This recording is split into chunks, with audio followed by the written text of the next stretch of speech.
and show my people their transgressions, and the house of Jacob their sins.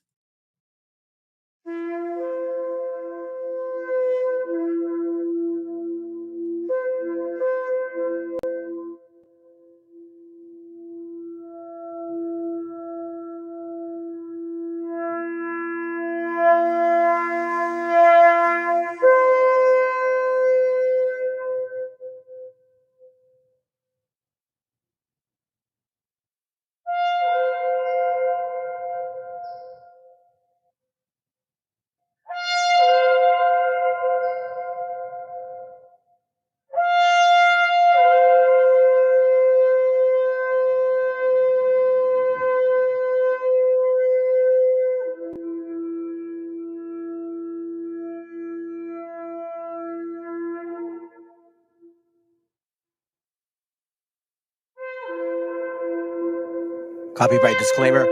This content does not belong to Bible Chronicles or claim this intellectual property. The content provided today has and always will belong to the content owner.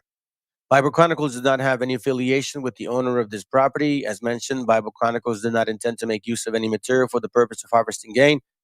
However, Title 17 of United States copyright law states material and use can only be done when it's for theological or general educational purposes, and thus Bible Chronicles believes that this principal material falls under fair use, which honors protection under Section 107 of the same U.S. copyright law.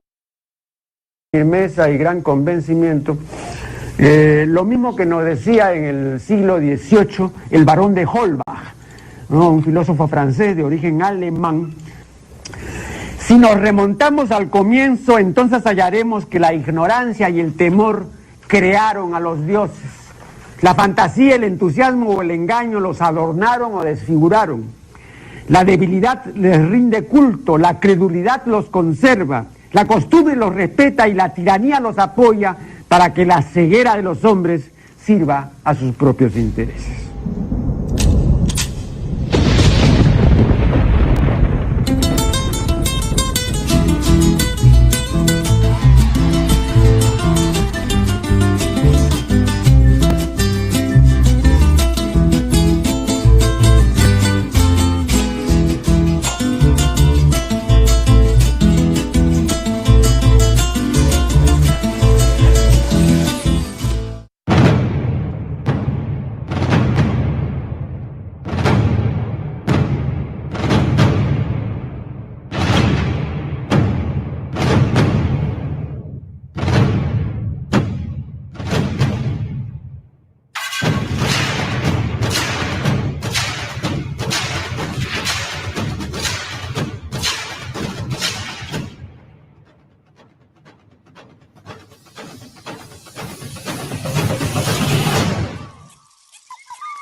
Isaiah,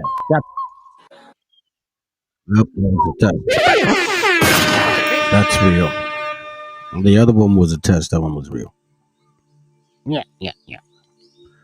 What up, fam?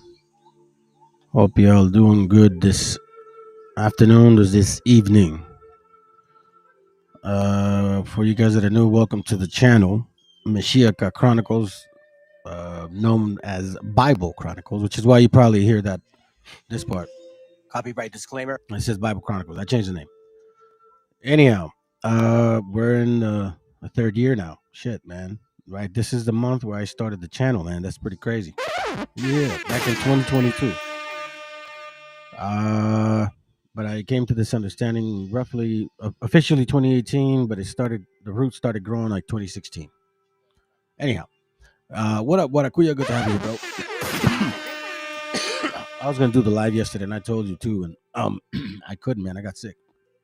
Well, whatever this is, I guess it's sick. So I think I'm a little better. I think I'm doing better. What up, Grizz? What up, dog? What up? The louder, bro. Good to have you here, bro. What's up, brother Joe? Yeah. All will be revealed. Hope everybody's doing okay. Let me see. Block out the wobbles. He said, let's block out the wobbles. Sometimes it's good to have that shit. It helps the algorithm. You know what I'm saying? What's up, Lameshi? VTC, bro. Man, I keep forgetting to call you, man. My bad, bro. I will definitely call you. Anyone else I didn't call? I don't see anybody else that I missed. So, okay. The question is this. All right, here we go. I'm really excited about this class because it's, taking a break has allowed me to reflect. I don't know, like reflect. Oh my God, like, you know what I'm saying? No depression, no shit like that. No, it's, all praises to the Most High, man. That things have been much better. Thank you. You know what I mean? With prayers from you brothers, man, and you sisters too. Thank you very much. Anyhow, I took break because I had to, make some adjustments, moves, close office down, whatever, all this and that. So it gave me time, and I started going back to the basics, man. So today we're gonna go basically back to the basics. I was thinking about that. It's been a while because I was showing a lot of videos in my previous classes. Today we're gonna do a lot of reading, and the question is, wait a minute, like this right here. Bruh. Wait a minute. Who are you? That's the question right there. Who are we? Who are we? Lots of people claim that they know who they are. Matter of fact, lots of nations know who they are. If you guys really think about that, white folks, black folks, Arabs, Asians, all of them know their forefathers for the most part. We don't know. You know what I'm saying? You guys gotta wonder that. Now, I will say this, that what happens throughout this walk, whether you believe it or not, wisdom does grow and it takes time. Sirach 125, the parables of knowledge are in the treasures of wisdom. So you won't understand the parables that the scriptures or this book talks about if you don't have knowledge, first of all, which in order for you to even become wise in that sense, you first have to go through those processes.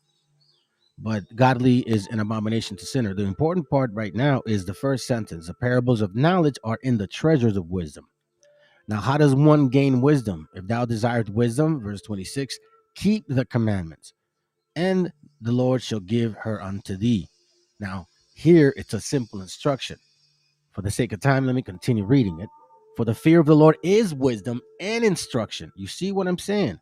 So in order for you to get instructions, to understand what the hell is going on in our society right now, or even when you finally come to that important question, I don't know, some of us have had that question at 6 years old, 7 years old, 9 years old, 12 years old.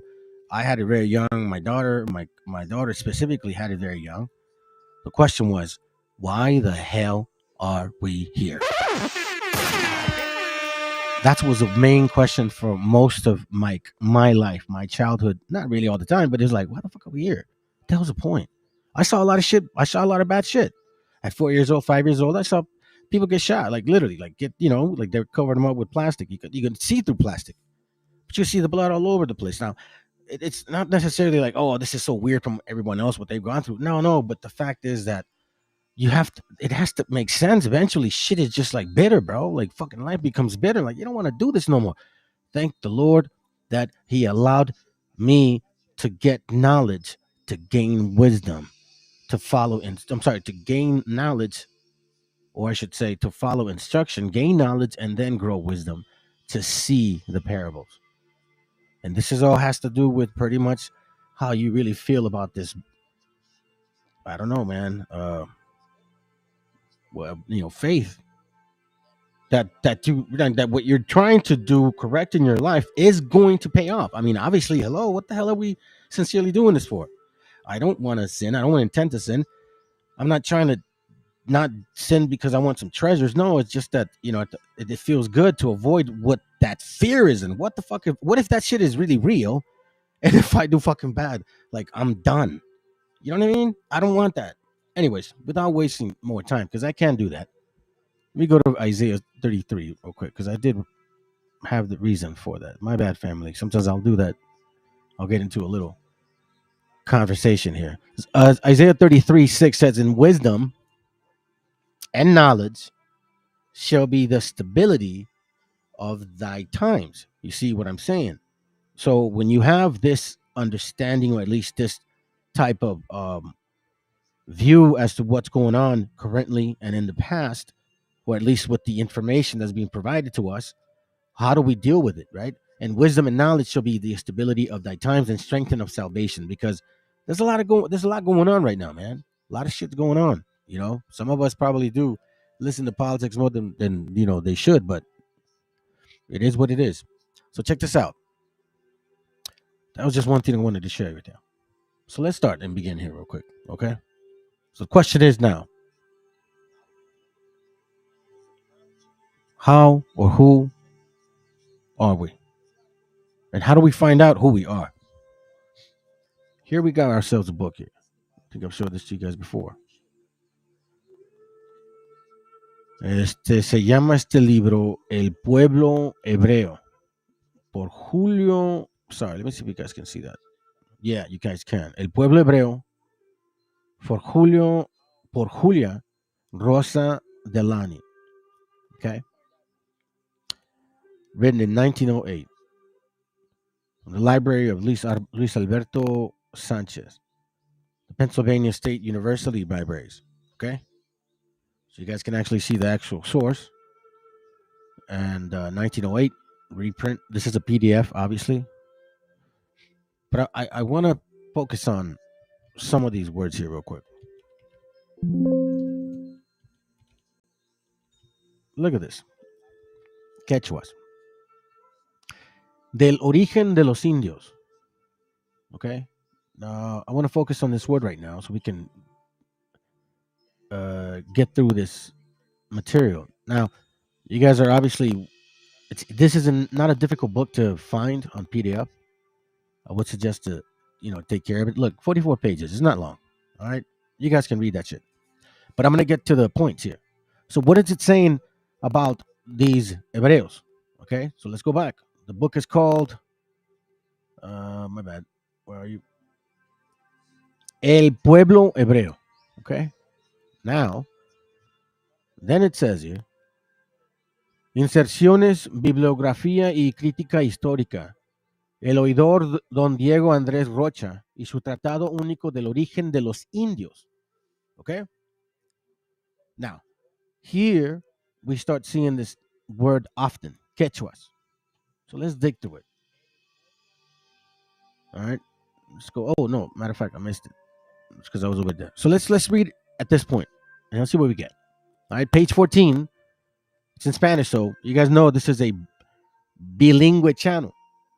It says, pero si estas filiaciones son ingeniosas, no solo son menos las que corresponden a las lenguas quechua y aymara, que proceden del hebreo y del caldeo. Now, some of you guys may not know this, but Quechua is a language in the lands of Peru. So let me continue. Así resulta, al menos en muchos vocablos que tienen idénticas o análogas significaciones, pero por no fatigar al lector me limitaré a pocos ejemplos. So here he's giving some examples as to why he's making a statement. And by the way, family, forgive me, I am still a little sick. My nose is stuffy, you know what I'm saying? So I'm going to battle through this. So forgive me. My mind's still a little cloudy, but hey, I'm going to do my best. Let's say it. That says here, los vocables México, Perú, cacique, sinato, canoa, macana, ana y racha vienen de los hebreos masi para. You see this? So these words, México, Perú, cacique, sinato, canoa, macana, ana y racha, o racha, dice, vienen de los hebreos. Acautín, Sinail, Canón, Macha, Ana y Racha. Tupac viene de Topa o Tobi, familia de Israel. Y a los lectores que observan que uno es Tupac y el otro es Toby, contesta el autor que mudarse la O en un fue muy fácil. Now, I'm going to share this with you guys. Why is this even important? Why does it even matter? You know what I mean? It's like, when we show this material, or whatever other brother or sister shows this material, there's gonna be out there people that ain't gonna believe. Okay, fine, whatever, it doesn't matter. But you can't ignore so much written about the connections and similarities, and literally like the books that are out there. You can't freaking deny this shit. Come on, man. Let's stop being stupid. We're willing to embrace conspiracy theories that are far fucking out there. Like a lot of you guys believe in aliens before you believe in this shit. Mi primera tarea consistió en conocer la mejor que fue posible los elementos y el conjunto de la cultura de Tahuantinsuyo, dando preferente atención a las lenguas quechua y aymara y sus dialectos conocidos. Page 21. So check this out. Let me see if I can get to this particular part. Here it goes right here.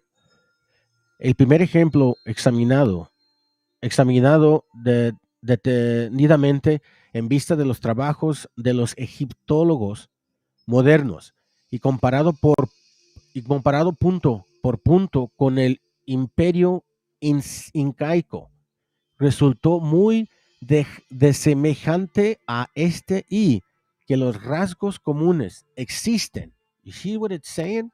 So modern Egyptologists, comparing this particular things that they found here, this word, to be sincere, I don't know what that means. Let's look it up. Incaico? Inca, okay. Okay. So Egyptologists and people from the Incas, like, I guess I don't know. That's the word they used to give that understanding. Resultó muy semejante a este y que los rasgos comunes existen, tanto en idioma como en religión y costumbre, podían muy bien explicarse ya por un contacto directo de los quechuas, aymaras y egipcios.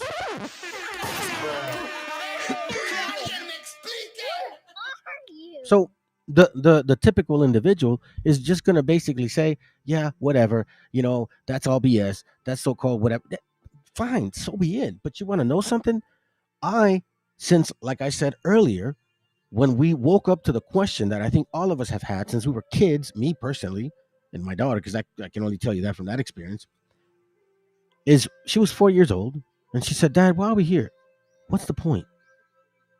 What's the point, Dad? Why are we here? Man, that's like, not even adults ask themselves those questions, which we should, for the most part. But here we're seeing that there is similarities. So let's continue. It says, durante un tiempo más o menos largo en algún punto del Asia, o ya por una relación del origen de los súbditos de Faraón con algún otro pueblo de ese continente de donde procedieron quechuas y aymaras. You see this right here? Now, before I move on from this word, quechua or aymara, I want to show you this to you. I think I still have the picture. I think I still do. Hold on.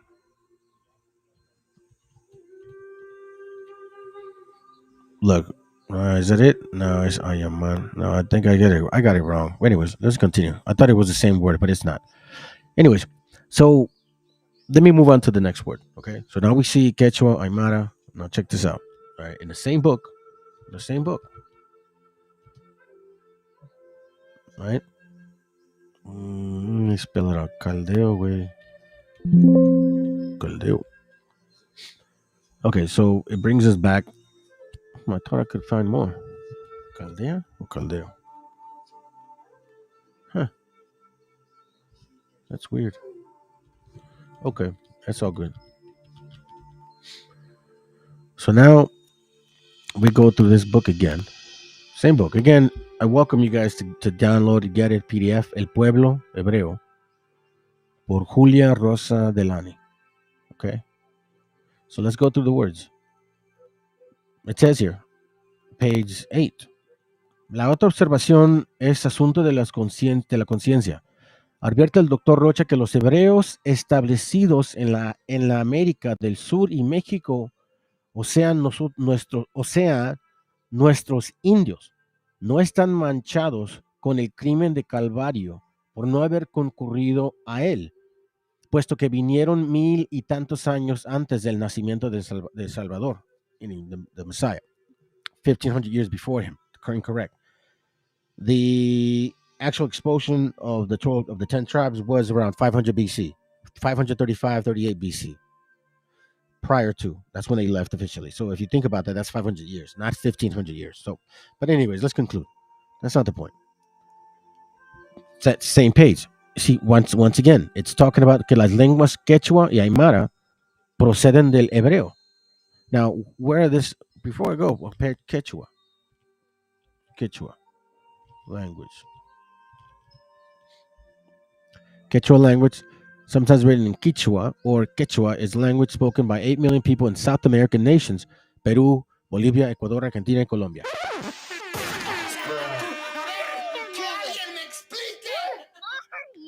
Okay? I'm only reading material. That's all I'm doing. I'm not making shit up. I'm literally reading and showing you guys what I'm finding. Okay, and hopefully that can give you some reasoning, maybe get you to see the parables of the scriptures, and then maybe the knowledge will start to really seed and root, because once you start seeing the book for what it is and the history, it helps a lot. Check this out. It says, de suerte que el sistema que emplea el oidor Rocha para establecer parentesco entre hebreos y americanos es idéntico al que usa para probar el origen español de los indios. Check this out. Page 11. Después de hacer varios estudios, ha cruzado por mi mente la sospecha de que si acaso no será la raza indígena el pueblo hebreo que Dios se reservó para sus fines providenciales. Desde entonces el indio se ha convertido para mí en tema de paciente y minuciosa investigación. Now, I think I did write that book down, didn't I? Give me a second, family. Let's see. Is it this one? Give me a second. Hold on. Make sure that I get the right one. Oh, no. This is not it. But here's what I'm going to do. I think this is going to really help you understand where this is going to go. So anyhow, you see the actual hebreo, the similarities. This is what we're talking about. Again, el pueblo hebreo de origen asiática. So if you guys don't know that, it's a Afro-Asiatic language, Hebrew, right? We understand that. Now, check this out real quick. So once again, we have here. Let me get the book for you guys. El pueblo hebreo. Okay. Now, I want to show you something. I think I missed it. I might have missed it. Did I miss it? I was looking for it.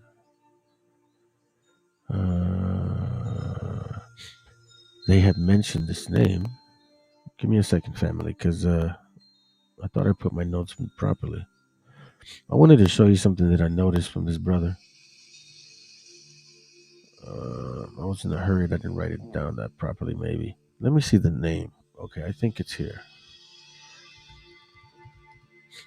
Here it goes, right here. Okay, so check this out. As I was reading this book, right? Interesting part on page 9. It says, estas versiones tuvieron defensores convencidos en el Congreso de Americanistas reunido en México. So this right here obviously caught my attention and the brother's attention that showed this before. Now, interestingly enough, check this out. Let me see if I can get this for us. Let's see, is it right here? Yes, it's right here. So, let me open it over here.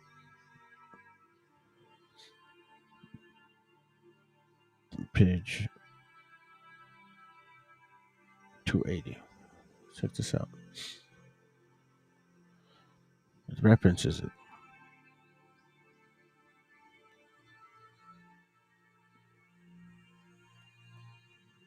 Check this out.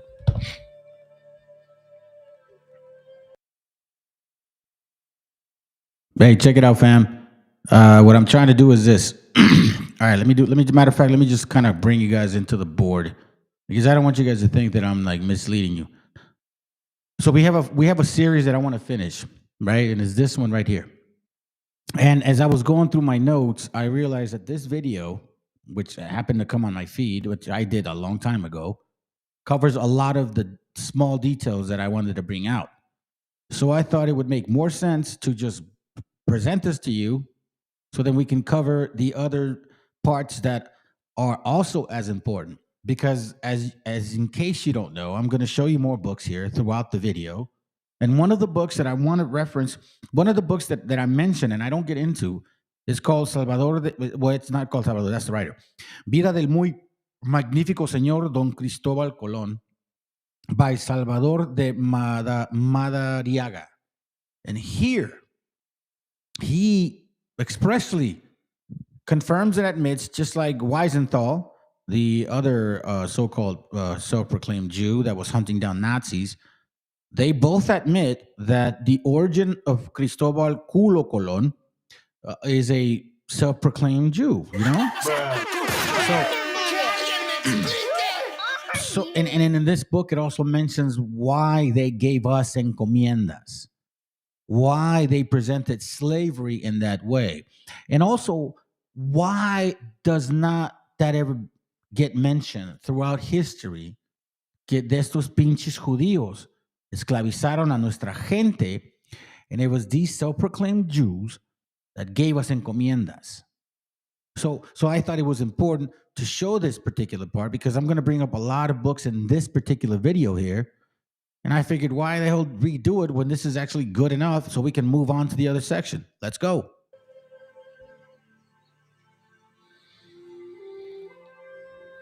Okay. This is on page 280. Oh, sorry, my bad. Of the book called Rude of Me, huh? Here it goes, right here.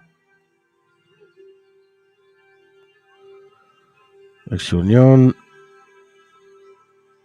Onceava reunión del Congreso Internacional de los Americanistas. That's the first part. Congreso Internacional de Americanistas. Actas de la 11ª reunión. México, 1895.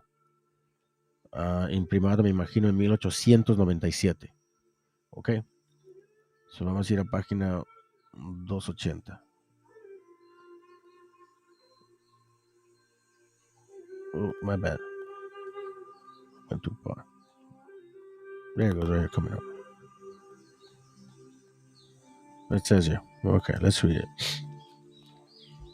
It says, grande ha sido la variedad entre muchos y diversos escritores sobre el origen de los americanos. Y bueno, it's talking about indigenous, all right? Be mindful of that. O primeros pobladores del nuevo orbe e Indias occidentales. You know, we just basically confirmed it. Unos dijeron X, antes se usaba con J, so dijeron, como México, right? So unos, and the V is you. So unos dijeron que procedían de los cartagineses, otros de los fenicios o chenahuancos, otros de los indios o chinos, otros de los noriagos, otros de las islas atlánticas, otros de los tartarios y aún otros de los 10 tribus. No hallando yo cosa más verosímil ni consentánea en la razón que la de muestra Montesino. La supongo como a la más probable. So he's basically saying that Montesino is what he believes is the most conclusive as to where our indigenous people come from. Okay? So it says, no hallando yo cosas más verosímil, ni consentánea la razón que la de nuestro Montesino. La supongo como la más probable, mostrando que los primeros pobladores de la América fueron parte de los 10 tribus y que después de la Tartaria, en que más me afirmo, les siguieron y hicieron guerra, con que de nuevo se volvieron y ocultar detrás de las cordilleras, meaning mountains, las cordilleras. Pruebo que los 10 tribus no volvieron al segundo templo. So here he's agreeing that Montesino is basically correct. Out of all the people here that want to claim that we're Africans or Canaanites or, you know, Tartarians or Mongolians or white folks, you know what I'm saying? All of that bullshit. Here he's confirming. All right. So let that voice be heard. Check this out. Got another one for you. Here we have a book called, let me go show you real quick, Noticias Americanas. Okay, you guys want to take a picture of that real quick? Noticias Americanas, entretenimiento físico histórico sobre el América. Disculpen, sobre la América meridional y la septentrional oriental. We're going to go back to English pretty soon, fam. Don't worry about it, all right? Let me just get through this. So now let's go to... If you just joined the live, so this is what we're doing. This is I'm going to try to do a 4-part series on this, okay? The first series, go check it out. I mean, not right now. Stick to the live. But it's called The Hidden Secrets. The first one's part 1. This is part 2. Now, I had done pieces of this topic, throughout the years. I've been around since 2022, the beginning of 2022, okay? So I've been doing different topics, but I didn't really go to put it together. It was 3 years ago, 2 years ago, 1 year ago, and then maybe some recordings throughout that. So what I want to do now is put it all together in one series so you guys can actually see it. Part 1, part 2, part 3, part 4, because there's a lot of information regarding who we are. And there's a purpose of why I have Egypt, Iraq, India, and Mexico. There's commonalities in the structures that we see in front of us. I don't want to ignore that. But before I get into those structures, right, because I love to get into detail, I want to show you the other detail that I've shared before. So I'm like, you know what? Let me just show you this video because I've done it and it's very informative. So stick around, please. Take some freaking notes. Do yourself a favor. Because look, there's only 6, 7 people watching. And quite frankly, I still don't understand how there could be almost 700 and something subscribers and there's only a few people watching. It always I don't understand. We're providing y'all historical information, facts, and sources. And it seems like you guys prefer to, I don't know, man.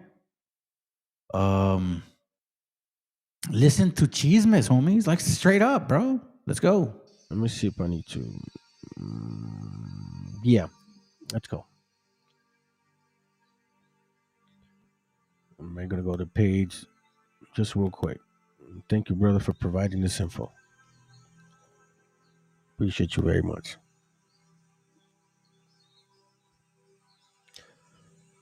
Page 323. Okay. Check this out.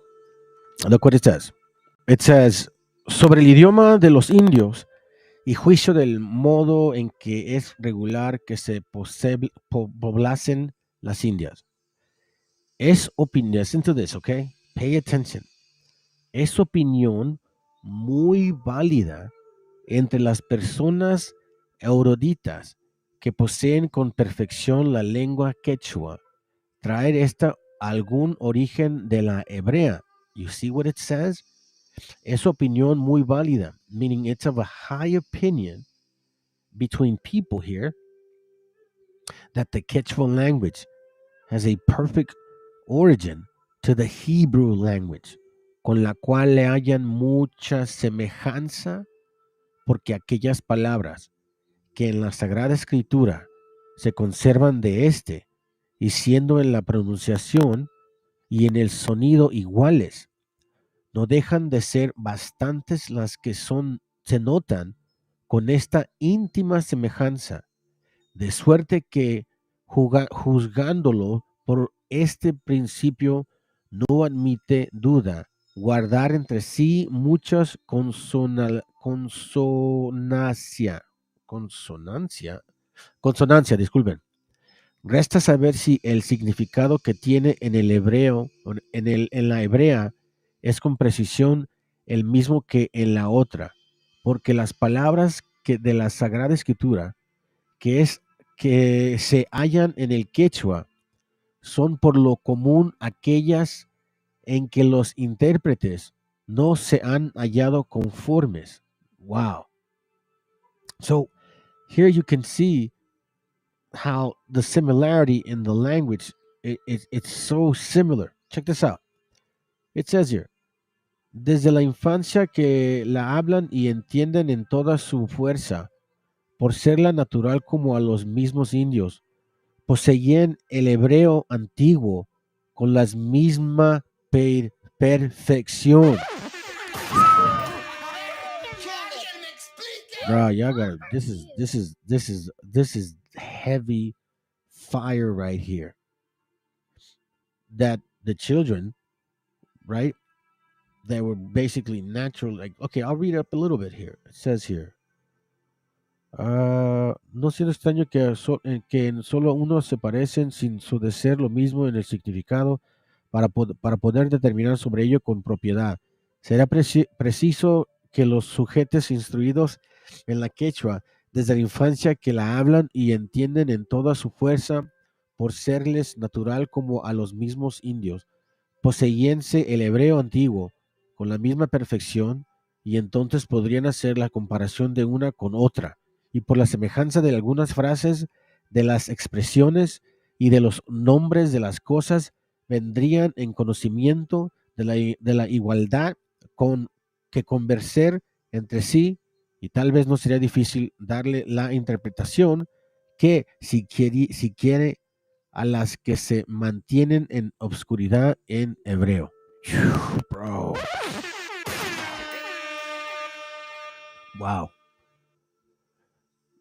That man, that's I don't know what to say to that. You know, when I was first reading this, right? I thought to myself, I get that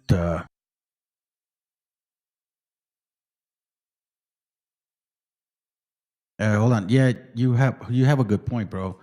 Because there's a dude. I have. Look, I'll let me tell you this, okay? And I don't like to boast. I fucking hate that because I don't take privilege in the information that I know because you know prior to my quote unquote recovery, I was a piece of shit. You know what I'm saying? Quite frankly, I don't think I deserved to know this much information. I should have died when I was 40 because I have a lot of friends or acquaintances, people that I know that live the same exact freaking life that I lived and are now dead. 42, 40, 38, 34. Those are facts. I'm not going to get into detail why, but the point being is that I lived that life. I shouldn't be here. And something happened. Something occurred. I don't know. I can't tell you what it was. It wasn't Jesus. You know what I'm saying? It wasn't like some fucking image. I'll be frank. It was my pain. My pain got so heavy that I didn't want it no more. And I did not know how to get rid of this pain because pain could be everything. Resentment, anger, frustration, I don't know, man. Even can envy, you know what I'm saying? All kinds of shit. And I just couldn't handle it no more. And then eventually all these things started occurring. I was a 1.2 GPA person, family. The English is my second language, for God's sakes. You know what I'm saying? I didn't learn how to speak English until probably the seventh or eighth grade. It is when I really started to learn English. I mean, I got here third grade, fourth grade, fifth grade, sixth grade, seventh, but I didn't really know English. I was so behind. Eventually I started catching on. right? I wasn't stupid. It's just a simple fact. And for me to like have access to all of this information where I used to hate reading, I thought reading literature English was fucking horrible. I never wanted to be in class. If I could ditch it, I would, because those were the fucking ways, okay? So everything that I share with y'all, it's not because I'm trying to be boastful or because look what I know and you don't. Nah, man, I'm showing you guys because whenever I'm off YouTube and I'm not talking to my brothers that call me up, I'm either sharing it a little bit with my kids because kids, they don't really listen as much as they should. They do, but I understand. I'm very patient with my family. That's why we love each other. I understand my environment, so I know how to educate them. But us that are adults, I don't share it with anybody. I either share it here or I don't share it at all. So I really, really would love it if you guys could just understand why I share what I share. I did not know how to read. I did not even know what a fucking comma was for, or a colon, or a semicolon. I ain't lying to you. I didn't even know really what a period meant. I mean, I guess it was just a period, but if you caught me reading, it would just be run-on sentences reading. Let's put it this way, family. I did not even know how to read Spanish. And now I'm reading Spanish to you. For you that don't know Spanish, or that maybe knows Spanish but has a hard time reading Spanish. And not only that, I'm going back and reading y'all books from 1700 that are complicated to read. Remember, keep in mind I was a 0.092 GPA average. If you understand that, to the white standard, I'm a fucking dumbass. I am as the bottom barrel dumbass as it can get to the white standard. But to God's standards, this is what we are. So I compel you to please take notes because this stuff does matter to me. And I don't know if I'll ever quit, but sometimes I wonder if it's even worth it. Look how many people are watching, 4, 5, 6 people, and that's it. So take notes as much as you can, bro. Take advantage of whatever I do know now, because eventually sometimes things just end abruptly or somehow they just don't, but eventually they will. So let's take advantage of this moment. We read these books and you're like, well, maybe it's a lie. Maybe it's a lie. You know what I'm saying? But I've shared with you guys in this channel, and I've done some classes on our actual similarities in what we eat. That it's all over the Bible, right? So it's not just the material that we read, but it's also when you look through it and you're like, damn, dude. I mean, who else eats crickets, family? You know what I'm saying? Come on, man. Come on, stop it. Stop it. Stop it. Wait a minute. Who are you? Who naturally wears fringes? Come on, stop it. Stop it. Polyglot glamour. A polyglot glamour of the Hebrew, Chaldaic, Syriac, Greek, Latin, English, French, Italian, Spanish, and German. We're going to go to page, I believe, 203. Just kind of skimming through this real quick. No videos today, family. Just a few. That's it. Today is reading. Reading time. You know how we used to do it. Okay. If you guys are new to this channel, go back to my old ones because then you'll know what I'm talking about. Page 203. Okay. All right. Tacos de chapulines, así dice. Yep, that's right, bro. That's for sure. That's for sure. Check this out. Page 203. It says extract from the history of American Indians by James Adair. We if you guys know, if you guys have followed this, those books are available. It says here, the Indian language and dialects appear to have the very form and genius of Hebrew. Their words and sentences are expressive, concise, emphatical, and sonorous and bold, and often both in letters and in signification, synonymous with the Hebrew language. It is a common and old remark that there is no language in which some Hebrew words are not to be found. Probably Hebrew was the first and only language till distance of time and place introduced a change, and then soon followed a mixture of others. An accidental position of the characters might also coincide with some Hebrew words in various dialects without the least intention. As the true pronunciation of the Hebrew character is lost in a considerable degree, it is too difficult a task for a skillful Hebraist to ascertain a satisfactory identity of language between the Jews and American Aborigines, much more so to an Indian trader who remember this is like in quote unquote who professes but a small acquaintance with the Hebrew, and that acquired by his own application. However, I will endeavor to make up the deficiency of Hebrew by plenty of good, solid Indian roots. So again, here we see some people that agree to disagree, disagree to agree. But look, when you look at the true facts, when you start seeing the comparables in regarding the Quechua language, then you really see the difference. Now, I'm going to tell you something, family.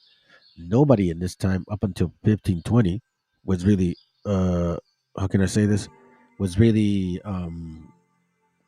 pronouncing the name of the Most High.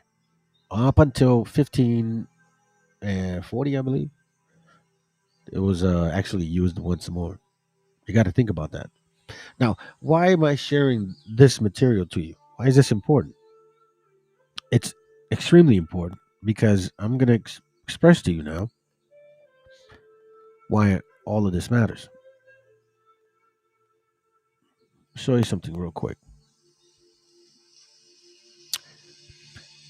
The idea, or a lot of us, Who's coming in the driveway? several of us came out of the 12 tribe chart concept. Okay. A lot of us came from the 12 tribe chart concept. A lot of us, really believe what they were saying. So their idea, let me show you something. Their idea is this. And silly as it may, some people that should have known better, they still push this for a little bit, and some of them do. So these BHIs claim that the 10 tribes were here and that they came, I guess, not here, but here, and that they took boats after the, like Second Ezra says, and they went all around Africa. And that supposedly with ships, families, kids, mothers, grandmas, parents, old, young, considering women on menstrual cycles, you know what I'm saying? Women that are pregnant. What about cattle? What about gold? What about all that stuff? Okay, well, that's what they say, that, that 10 tribes went around Africa, and that's how they ended up here. That's their teachings. That's their doctrine. That's what they believe. I was the first and only one to show that we did not go that route. I was the very first one to go against that, and I'm going to show you why. Because it's not a difficult thing to understand. I'm going to show you how it's not difficult to understand if you understand history, or at least like just kind of think bigger than the USA. Because a lot of people are confused that they think America is the world. That America is the world, and nothing else matters. No, a lot of different shit matters, like other history. So I said, by the way, this is a map from 1587, okay? David Rumsey's map collection. What I did is I showed and proved that we went from here to here. And then the travel of 1 year and a half all the way down. Okay? Now, people can claim that the 10 tribes went that way, But that's easy. That's easy. You want to know why that's easy? Because you can't prove it. There's no map. There's no history. No relativity between the people that were on these ships to the people here.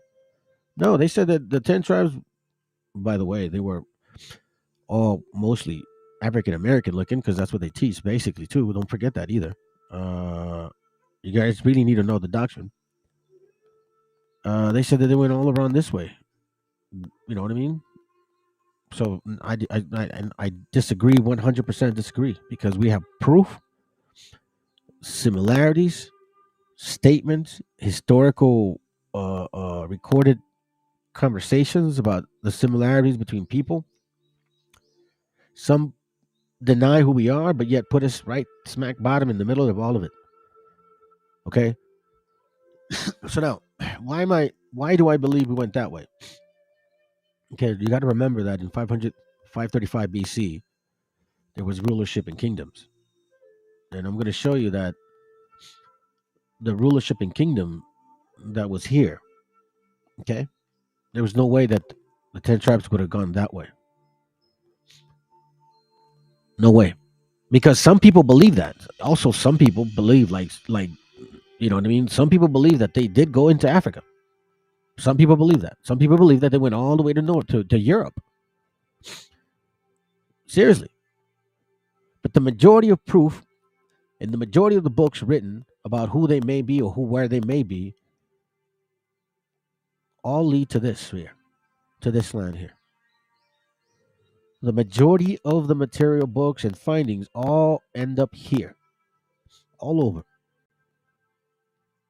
So before we go any further, let me show you why. It's important to know your history. Let's listen to this real quick.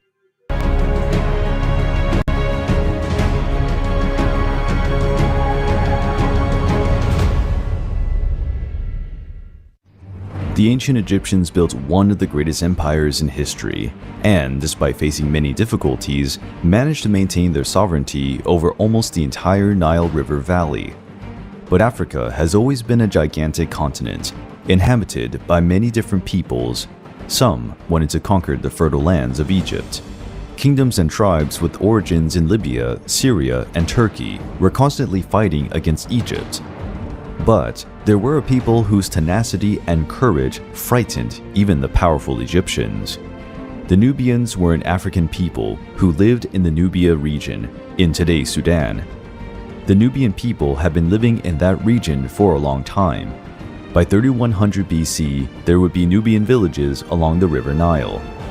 During much of their history, the Nubians did not develop any writing. Much of what we know about them is in the records left by the Egyptians.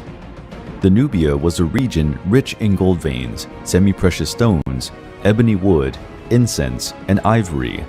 This wide range of resources encouraged the Egyptians to invade that region in search of extremely useful raw materials.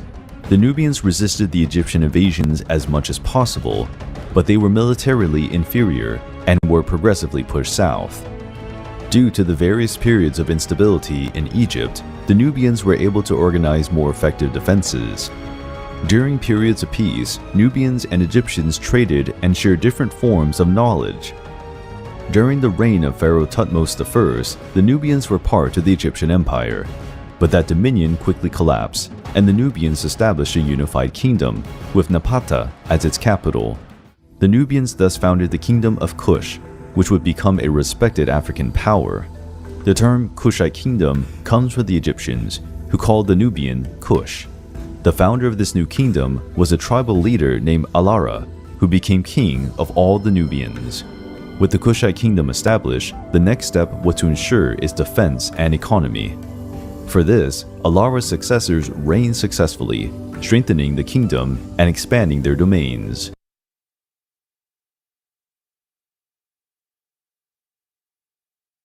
All right, so now that we get an idea of what was going on between certain nations, okay? See, Egypt, Kingdom of Kush, Ethiopia. Now, why is this important? Because you have to understand that this relationship or so-called fight that they had was around 600 BC. Egypt in the late period. Okay, you see the actual Sati period of dynasty. Now, you guys can look through these links here. Metmuseum.org. Okay, metmuseum.org right here. And you can find out that at that time there was war between Egyptians and Cushites. Around 530 so BC. Okay, 400 BC to 520 so BC is when you start seeing Persian dynasty starting to become. Right? Check this out here real quick. I think around the same time, yeah, Babylon falls to Media Persia. Okay. So keep this in mind here. Let me show you something.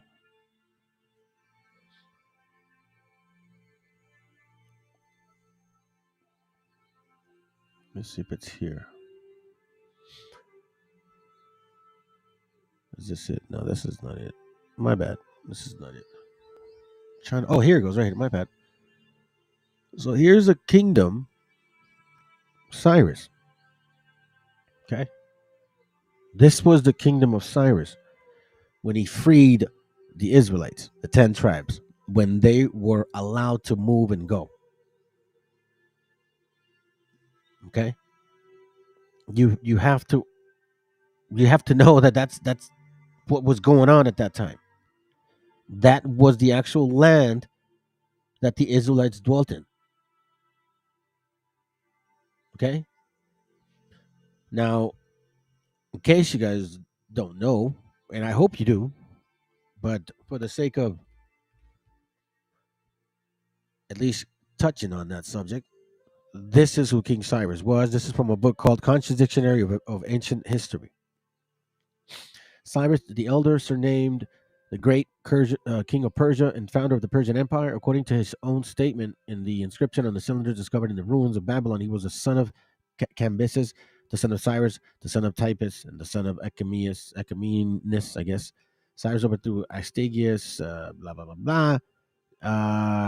Let me see what the point here is. Let's see. Hold on. Where were you trying to? Okay, here goes. Cyrus overthrew Croesus in 546 BC, making himself master to the coast of Asia Minor. Babylon fell to him in 539 BC without a blow. That's when the 10 tribes were free. He was killed in 529 BC, 10 years later, while fighting nomads. By that time, the 10 tribes had departed. So right here, when Cyrus, like, for example, took over, okay? This is where you find Second Kings. For you guys that are seriously trying to read the book and you don't know where to go or where to start or how history run, write this shit down. Not even shit, the verses, but write the stuff down. It's important. 2 Kings 17:5. Look what it says here. This is right at that time when Cyrus took over. Babylonia was the one that had the Israelites in captivity. Remember that. Keep that in mind. That says, then said Cyrus, I'm sorry, where was verse, we'll go 5. Yes. Then the king of Assyria came up throughout all the land and went up to Samaria and besieged it 3 years. You see this? In the 9th year of Hosea, the king of Assyria took Samaria and carried Israel away into Syria and placed them in the Halah and in the harbor by the river of Gazan and in the cities of Medes. Check this out. Verse 7. For so it was that the children of Israel had sinned against the Lord, their God, which had brought them up out of the land of Egypt, from under the hand of Pharaoh, king of Egypt, and had feared other gods. You see this? This is why they were sent out. Now check this out. Write this down. 2 Chronicles, chapter 36, 22 and 23, to help us understand more. Proclamation of Cyrus. This is what we just read. Okay? In between 539 BC and 529 BC, around 535 BC, 538 is when you start seeing the official 10 tribes of Israel starting to depart. Okay? Around that time. And why did they do that? Why were they allowed to? Because they were under captivity with Babylon. You can see it. Assyria, correct? Now, It says here on 2 Chronicles 36:22. Now in the first year of King Cyrus of Persia, 1539, that the word of the Lord spoke by the mouth of Jeremiah might be accomplished, that the Lord stirred up the spirit of King Cyrus, king of Persia, that he made a proclamation throughout all his kingdom.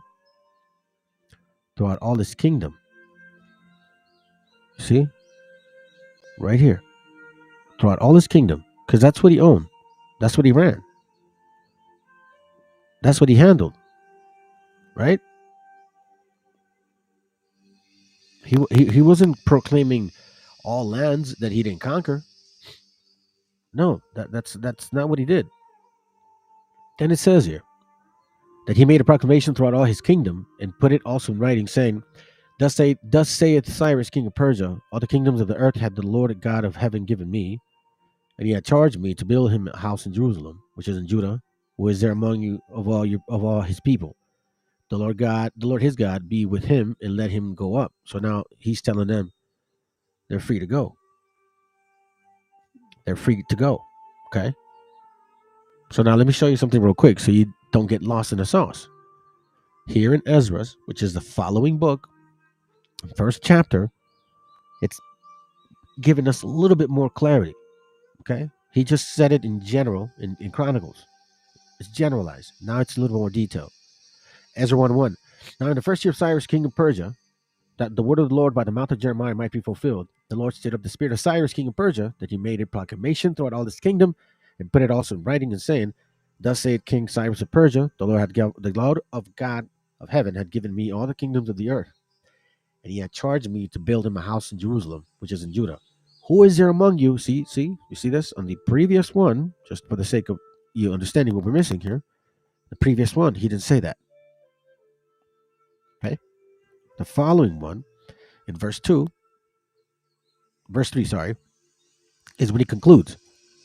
Who is there among you of all his people? Here, right? His God be with him, and let him go up to Jerusalem, which is in Judah, and build a house of the Lord of Israel, God of Israel, and he is the God which is in Jerusalem. And whosoever remaineth in any place where he sojourn, let the man be of his place help him with silver, and with gold, and with goods, and with beast, besides the free will offering for the house of God that is in Jerusalem. You see this here? Here, all the tribes were free now, including the 10 tribes that were carried away out of Samaria and thrown all over the cities, all across the kingdom of Persia. For the most part, the kingdom of Persia expanded more than the Assyrian kingdom, but you can get a gist of what I'm talking about. Then we see here that Judah and Benjamin rose up. Priests and Levites came with them, right? Let me read it. Then rose up the chief of the fathers of Judah and Benjamin, and the priests and the Levites, and with all them whose spirit God had raised up to go up to build a house of the Lord, which is in Jerusalem. And all they that were about them strengthened their hands with vessels of silver, and with gold, and with goods, and with beasts, and with the precious things, besides all that was willingly offered. Now, as you can see, that it was just Judah and Benjamin and Levi, right? Where are the 10 tribes? Where are the 10 tribes? That's the question. Okay, this is where you have to now conclude that the Apocrypha is important. Because here in the Apocrypha is where it gives us that answer. 2 Ezra 13:40. Those are the 10 tribes which were carried away prisoners out of their own land in the time of Hosea king, whom Talmannus, the king of Assyria, led away captive. That's 2 Kings chapter 17. He carried them over the waters, and so they came unto another land. Okay? But they took this counsel among themselves, that they would leave the multitude of the heathen and go forth into a further country where never mankind dwelt. That's 2 Chronicles 36 with Ezra's chapter 1. That's that right there in between. You see what I'm saying? Timeline. That they might keep their statutes, which they never kept in their own land. And they entered into Euphrates by the narrow places of the river. For the Most High then showed them signs for them, and held still the flood till they were passed over. For through that country there was a great way to go, namely of a year and a half. And the same region is called Arsareth. Now, some people want to claim Arsareth is in Africa, and I beg to differ. You want to know why? Because how convenient that in some cases they want to use Plato's information, Aristotle's information. For God's sakes, they even want to use Diodorus Siculus' information. People that are born in 16 BC, 300 BC, 400 BC, that supposedly there was some land that Carthaginians knew about. All of a sudden now, yeah, they're that they don't like. Are we ignoring this information?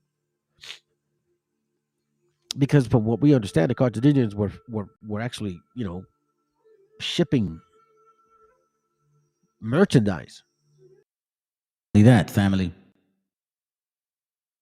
Not only that, the Carthaginians were Hamites. So if they claim to be originally here, then using resources, or like I mentioned,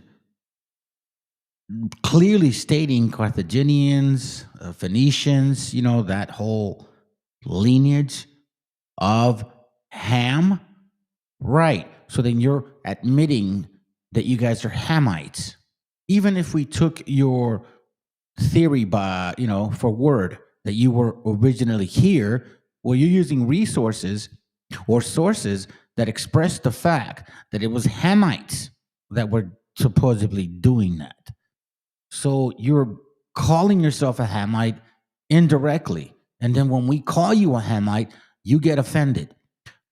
What do you prefer? The Phoenicians. I mean, are we forgetting Solomon's time?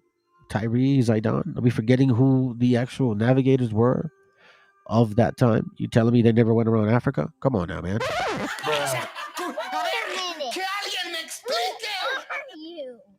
No, that's not the case. Now,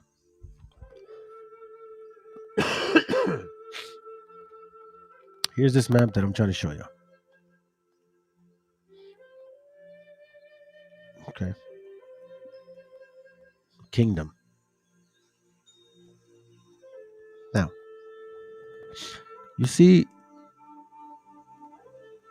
all this vast land? I find it so funny, man, because everybody wants to, claim that this is a map from 1587. And in that map has this word called Arsareth. And Arsareth is there. Why do we want to ignore what is right in front of us? Let me see if I have that info. Why? Why do we want to ignore what's right in front of us?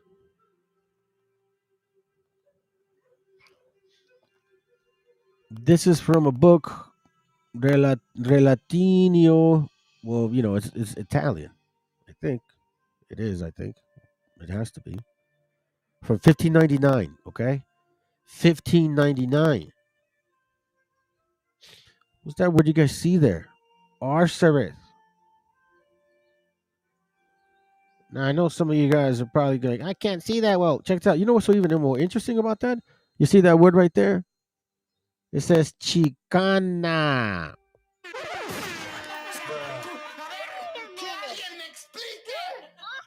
Somebody explain to me. Chicana. Right? Anyways, the point is Arsareth, right? Do you guys not see it? Let me get a close up. This is from The Orbis Terranum Income, whatever. Let me see if I can get a close up here. Boom, boom, boom, boom. There it goes. Look at that.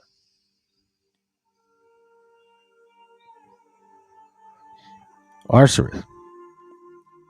Let me see a better one. I think this is a colored one, yep.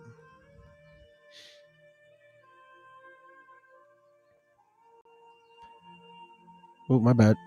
It's going back to that size. Look. Better writing. Arsareth. Deserto. And then here, you can see the word Chicana.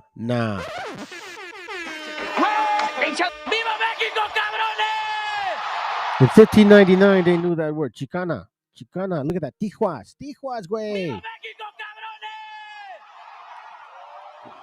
Río Tijuas, cabrones. It's fire, baby. Look at that shit, man. I can't run from that. What the hell's wrong with you? Come on, bro. Stop lying to yourselves. If it's in your face, if it smells like a duck, quacks like a duck, it probably is it, man. You know what I'm saying? Arsarith. Chicana. Come on, family. Are we really gonna ignore each other like that? Chicana, the word right there. Look at that shit. Chicana. For you guys that have no idea what Chicano or Chicana, that shit is historical. Historical. You know what I'm saying, dog? Shit, it's historical. Can't deny those facts. Cannot deny those facts. You can run, you can, try to steal the info and shit. But you cannot deny facts. Excuse me. Let me show you something real quick. Let's see if I have it in here. I think I have it in here. Yeah, it is here. Let me see description.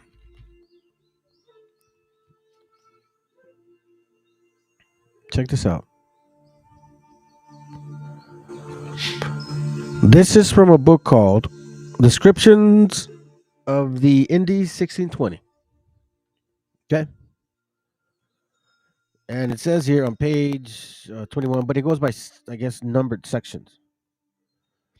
It says here, so the greater part of them kept traveling slow. Hold on a second. Let me go back. Maybe I should read it. Here it goes. Let's start here. For other sins and idolatries, the people felt no regret, nor did they abandon them, till they were driven out of their country and scattered over the whole earth. Few having stayed behind, for although the priests and the Levites of the 10 tribes, and those who were good and faithful, went over to the tribe of Judah, which was the noblest and most faithful. The rest of the 10 tribes, which were wicked and idolatrous, were scattered and spread over all the countries of the earth.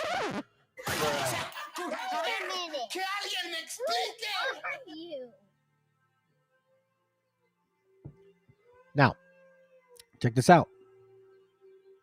And so the greater part of them kept traveling slowly across the Great Tartary and the other nations. Now, what does it mean by Great Tartary? It's talking about this right here. This vast land. Right here. Okay. So now, remember that Jerusalem, aquí estamos aquí. Arabia, right there. Arabia, there's Deserta Arabia. Then you got India right here.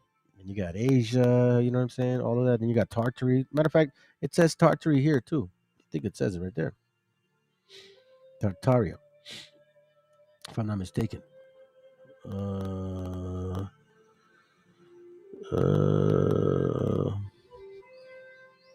Is that Tarsier or something like that? Anyways, before I forget, let's continue. God allowing and ordaining it thus his own and righteous judgment in this extended journey of a year and a half, as stated by Ezra, until they arrived in Mongol. And from there they crossed the Strait of Anian. I just showed you. Now, the Straits of Anian is that barren strait section between Africa. What the hell am I talking about? Between Russia and Alaska. You see? Estrecho de Aniano. That's what it is. Estrecho de Aniano. That's what it is. Okay? The Straits of Anian. So it says here that until they arrived at Mongol, meaning here, so-called Mongol nation. It's offensive to me, but I'm using that terminology for now. Going up in that area, and then El Estrecho de Anian, which is basically the region of Arsarith, and a region of Arsarith, and went on and colonized the country of New Spain, and beginning at the northmost part of it, until with their wars and their search for the land, they had colonized all of it. Check this out. Now, why do I agree with this? And why it's a conclusive? It's a strong fucking conclusive. Why? Because Ezra says that in the close of the extended journey, They colonized and lived in a region which is called Arsarit. That very learned Arthur Genebrard, in Book 1 of his chronology, states that Arsarit is the extreme point of Great Tartary and Scythia, that it is a cape of promontory which is the boundary and landmark dividing the old world from the new, above the Straits of Anian, and near which they crossed from that country to New Spain. So they could have gone by that route or by India and China. You see what I'm saying? So we didn't go around Africa, first of all. There's no way that we could have done that. You know what I'm saying? Think about that for a moment, family. We're freed 1535 BC. We're freed, ready to go in the kingdom of Persia, which is basically this right here, okay? Now, we've been in slavery. 539 BC is when King Cyrus literally took over. Then he proclamated it. We had training to fucking ship ships? No, man. You have women, children, elderly. Like, no, man, no, it's impossible.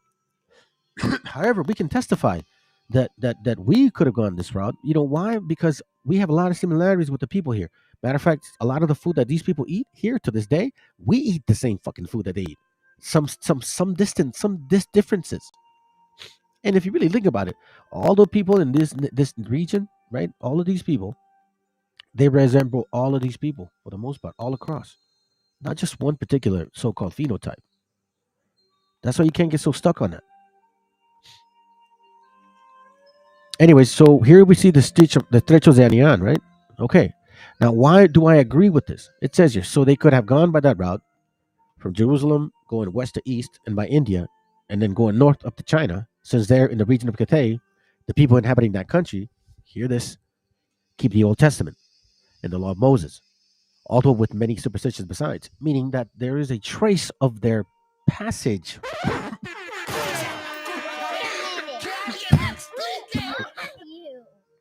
There's a trace of their passages, right?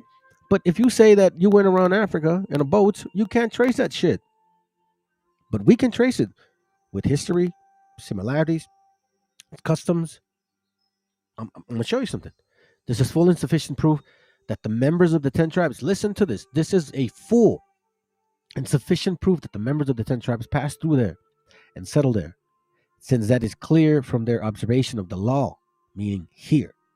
And from there, they could easily cross the strait or channel, which lies between China and the kingdom of Anian, as may be seen in the globes or the maps. And from the kingdom of Anian, they went and exploring and colonizing those countries in the New World, never seen before, or never before seen, or settled by human beaners. Damn it.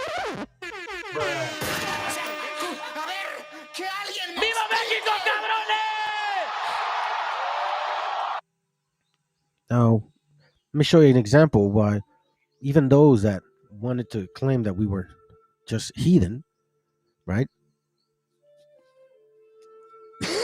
Excuse me. Remember, the last book was called Description of the West Indies. My bad. This is the Jesuits and the Incas. Okay? Why am I showing you this? It's regarding this particular Padre Blas Valera. Padre Blas Valera. Why is it important to see what this guy says? Let me show you why. He writes about Peruvian history, the people that spoke Quechua. Do you understand what I'm saying? Okay. Now, it appears to have accounts of the early origin of the Native Americans, of the Peruvian dynasty before the Incas, and of the Inca rulers themselves. Throughout the remaining fragments of his work, it is material pertaining to the history of the Western Hemisphere prior to the time of the Incas. You see this? Right? It says here, although most of Valera's writings about the pre-Incas peoples have been lost, portions of his history of American migration and pre-Inca dynasty of Peru survived in his Relaciones de las Costumbres Antiguas. Write that information down. Get that book. As well as all his works of Garcilaso, Montesino, and Anello Oliva. Valera, listen, vehemently rejected, meaning he ferociously did, like, hell no, these mofos are not. Rejected the notion that the American Indians were the descendants of the lost tribes of Israel, a common theory in the 16th century. Somebody explain that shit to me. Let me see what you guys got. Too much information stating we are the real people in the book. You damn freaking right. They've tried so hard to hide it from us. Like, look where we are now, but we will rise at the end. Yep, yes, sir, bro. Yes, sir. Oh, but that's not enough. Check this out. So this guy says that he rejected the notion, right? The common theory that everybody believed. Like, no, he's like, no, that's not true. Okay. Well, why did he say that? I'm going to show you why.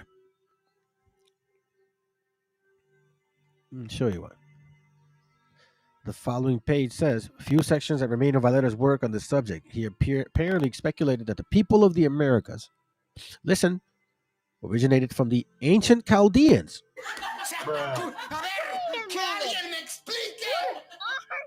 Who are the Chaldeans?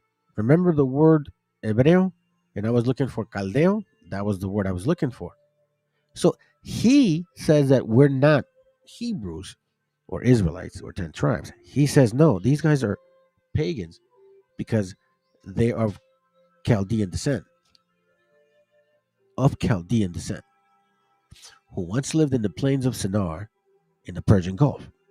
Listen to this. The chronicler wrote that the religion of the natives, Greater Florida, and the Caribbean islands was derived from the practice of Chaldeans, who worshipped only natural features such as lakes, springs, and stars. Likewise, he claimed that the faith of the first Peruvians molded that on that of the Chaldeans. The Chaldeans, just listen to this, were renowned in biblical history for founding the city of Ur, from whence came Abraham, the father of the Hebrew nation. And they were believed to have descended directly from Noah. And they became famous as learned astrologers, priests, and magicians. By linking the ancient Peruvians to Chaldeans, Valera was placing the people of the New World into the framework of the biblical history. Now, with all that being said, let's read the biblical history. The biblical history. What do you mean by that? Let's read the biblical history. I'll show you something real quick. This here is the book of Judith. Holofernes, to summarize, is asking about the children of Israel because they want to prepare for war. They want to go to war. All right. So now it's explained who these people are. I'm going to use it as a third party. All right. So now these so-called people, he says, Judith 5:6, these people are descendants of the Chaldeans. We just read that. We just read Chaldeans. And they sojourned heretofore in Mesopotamia because they would not follow the gods of their fathers, which were in the lands of Chaldea, the Ur of Chaldee. For they left the way of their ancestors and worshipped the God of heaven, the God whom they knew. So they cast them out from the face of the gods, and they fled into Mesopotamia and sojourned there many days. Now, I want to say something to you. The God whom they knew, meaning that Abraham wasn't just a random choice. He was from the bloodline of Shem, not Japheth, not Ham, because Japheth and Ham want to claim that they're the Hebrews now. But let's continue. It says here, the God whom they knew. So they always knew who the Most High was. So they cast them out from the face of their gods. So here we see that here Abraham and his father and his family left the Ur of the Chaldees. Then their God commanded them to depart from the place where they sojourned and to go into the land of Canaan, you see. So they left the Ur of the Chaldees, went into Mesopotamia, like Haran, that northern part, up there like Iraq, east of Syria, north of Iraq. Okay? And then from there, they were told to depart to Canaan. Now, why is this important? Well, because this is where the tribes come from. Are we forgetting who Abraham was? What is? He even is mentioned in Joshua 24 regarding why it's important to never forget who we are. Joshua 24:1. Joshua gathered all the tribes of Israel to Shem to call to the elders of Israel, and for their heads, and for their judges, and for their officers, and they presented themselves before God. And Joshua said unto all the people, thus saith the Lord God of Israel, your fathers dwelt on the other side of the flood in the old time, even Terah, the father of Abraham, and the father of Nachor, and they served other gods. And I took your father Abraham from the other side of the flood and led him throughout all the land of Canaan. Now remember, keep in mind that if they were in idolatry because they were serving other gods, based on what was going on in the New Testament, so to speak, would they be more considered Samaritans? Yeah, you're damn right they would be. You know what I'm saying? They would be, because they're not keeping the laws. They're worshiping other gods. That was the point of the Northern Kingdom, Southern Kingdom to split. That's why Jews, so-called Southern Kingdom, was like, nah, you guys are wicked demons. You see where we're going with this? Why it's important to know your history? Who are you? That's the question. Remember this. Never forget. Wait a minute. Who are you? That is important. Here we're connecting the dots. So he took Abraham on the other side, who came from an idolatrous father, an idolatrous grandfather, an idolatrous great-great-grandfather. It's like 4 generations of idolatry. I'm telling you, family. That's why it's important to know this book. So here we see a description of the Indies showing that we are those people, could be, has to be, because, how else can it be explained, the similarities in customs and languages and traditions and food and all of that shit. And then another guy says, nah, they're not it, but you know what? They're Chaldeans. Okay, so which one is it? It's like the people come here to this channel and say, no, you're not the Hebrews. You're these other people. It's like, well, I just proved that I'm not. Well, it doesn't matter now. I will tell you this. It was prophesied that this would happen. Deuteronomy 33:17 says this: his glory is like the firstling of his bullock, and his horns are like the horns of unicorns. With them he shall push the people together to the ends of the earth. And they are the 10,000 of Ephraim and the 10,000 of Manasseh, Zebulun, right? You see Issachar, right? He's talking about he shall lead them out. With them shall push them to the ends of the earth. To the ends of the earth. Remember that. You know what's so funny? I'm not connecting the dots that way, but I thought it was very interesting that the scriptures have the word that says, push the people to the ends of the earth. I'm sorry, and his glory is like the firstling of the bullock. I'm sorry, his glory is like the firstling of his bullock, and his horns are like the horns of unicorns. With them he shall push the people together to the ends of the earth. So it says your Ephraim and Manasseh will be leading the 10 tribes to this side of town, right? Here's what I find so interesting. You know that section that says Arsareth? Right? It says Arsareth. Right? Arsareth. It also has a unicorn. That's funny, huh? As unicorns pushed to the ends of the earth. His glory is like the first link of his bullock, and his horns are like the horns of unicorn. With them he shall push the people together to the ends of the earth. To where? To the land of Arsareth?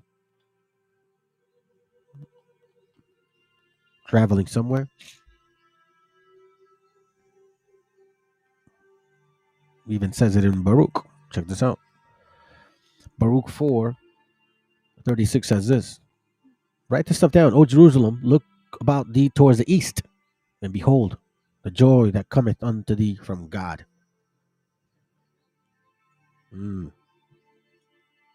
Towards the east. Towards the east. Baruch 5:5. Arise, O Jerusalem, and stand high, and look about towards the east. And behold, thy children gather from the west unto the east by the word of the Holy One. From the west unto the east by the Holy One. You see what I'm saying? We didn't go around Africa, family. It went from the west to the east. Led by what? By the Holy One, rejoicing in the remembrance of God. Because if you read 2 Ezra 13, don't forget, because that's important. It's talking about that man here. If you read verse 1 through, 23, 24, he's telling them what's going on. He sees this man among the ocean, among many people. And he's bringing these tribes back together. Are we forgetting? Are we forgetting the book now? Did it not, comprehend to the mind? So now we're seeing that there's this region where people, never mankind dwelled, and now that they're here, well, what does that mean? We know that for a long time this was called the third part, first part, second part, third part of the world, but this was never called any part until later. America is the fourth part of the earth. This so-called area, continent. In Revelations 6 and 8, it actually says it, and I'm going to confirm it with some books. Revelation 6:8. Then I looked and behold, a pale horse, and his name that sat on him was Death, and he followed with him, and power was given unto them over the fourth part of the earth, to kill with the sword, and with hunger, and with death, and with the beast of the earth. You see that? The fourth part. The fourth part, right? Like, oh, the fourth part could be something else. Okay, sounds good. I'll give you some material. Here you go. Confirmation. Geography rectified, a description of the world in its kingdoms, provinces, and countries. From 1693. Okay? Let's read this real quick. Let's see. Is it this one? This one? Goes America. We're going to see the word America. It goes, I believe it's here. Hold on a second. Let me see. Is this one? Give me a second, Pam.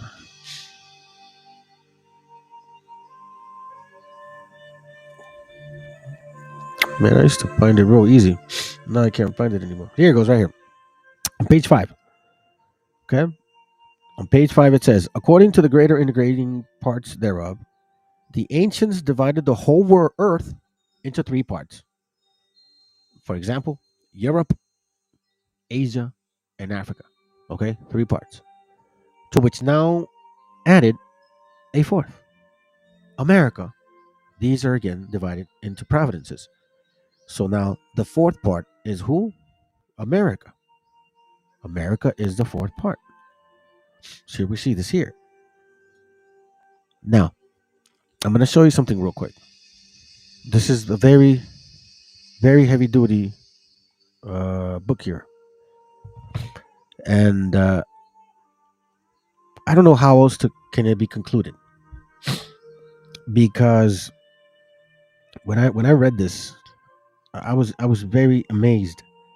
You see, a lot of times people think that we're regurgitating, camp shit, right? A lot of times they think we're regurgitating camp shit. But no, family. You see, there are people out there that have taken the time to study this stuff. And guess what? Not only do we see the Bible speaking about certain people traveling to certain areas with keeping some of their customs and eventually falling off again from that, right? Because scriptures say that they will bring the east wind. The east wind will come to the north. I don't have the scripture; it just came to mind. But for the sake of time, I want to just continue with my thought. Okay, so it talks about the east wind. Now, a lot of people here forget the importance of reading. Reading is important, and reading is significant, and it's important because this is where we're going to find our history. Okay, I'm going to go to page 161. Check this out. 162. This is in Spanish. This is from a book called, my bad, Colecciones de libros raros o curiosos que tratan de América. Tomo tercero. Okay? 161. 161. Now, we talk about Deuteronomy 28, right? A lot of you guys know about Deuteronomy 28. And Brother Job, you know what's up with Deuteronomy 28. I don't even got to go, any explanation. Guaracuya, you know about Deuteronomy 28. This stuff is heavy. And you know what? For you guys that decided to leave, all praises to the Most High. This information ain't for you. That's the beauty about all this stuff. This information ain't for you. Because if you skedaddled, man, this was a perfect time to be here. Any more proof? I don't know what else to tell you. On page 162, not only am I referencing this, not only am I saying that these curses pertain to you guys, but they're freaking saying it themselves. Check this out. No sé cómo no se advierte en el capítulo 28 del Deuteronomio, donde hecho Moisés maldiciones sobre las tribus y judíos que degenerasen de su ley que se han verificado en estos indios. Y les dice después de otras maldiciones en el número 36. So he's saying that the same thing that Moses told the tribes of Israel is being verified with these Indians.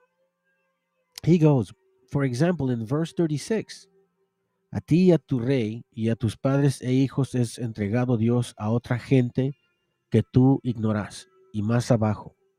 Then he says, verse 41. So he says in verse 36, he's referencing verse 36. The Lord shall bring thee and thy kings which thou shalt set over thee unto a nation which neither thou nor thy fathers have known. And there thou shalt serve other gods, which with gods of wood and stone. So he's saying, yeah, you never knew them. You never knew us. Then he says, verse 41, engendraré hijos y hijas y no gozaréis de ellos, porque otros poseerán y luego en lo número. So he's talking about verse 41. Thou shalt have olives, thou shalt beget sons and daughters, but thou shalt not enjoy them, for they shall go into captivity. He's confirming Deuteronomy 28 for us. Verse 43, right there. It says here, the stranger that is within thee shall get above thee very high, and thou shalt come down very low.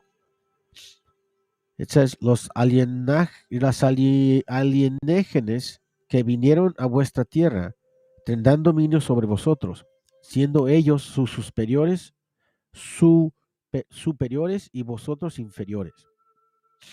Then he brings out verse 49. Traeré Dios una gente de muy lejos, de los fines de la tierra, a semejanza de águilas voladoras, con gran ímpetu y estrepito, gente que no entendéis su lengua, y poseerán vuestras tierras y frutos.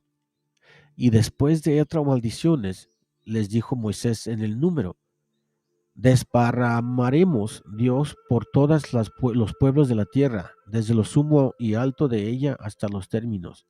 Esto es, los fines de ella, sirviendo a ídolos que ni vosotros ni vuestros padres conocieron.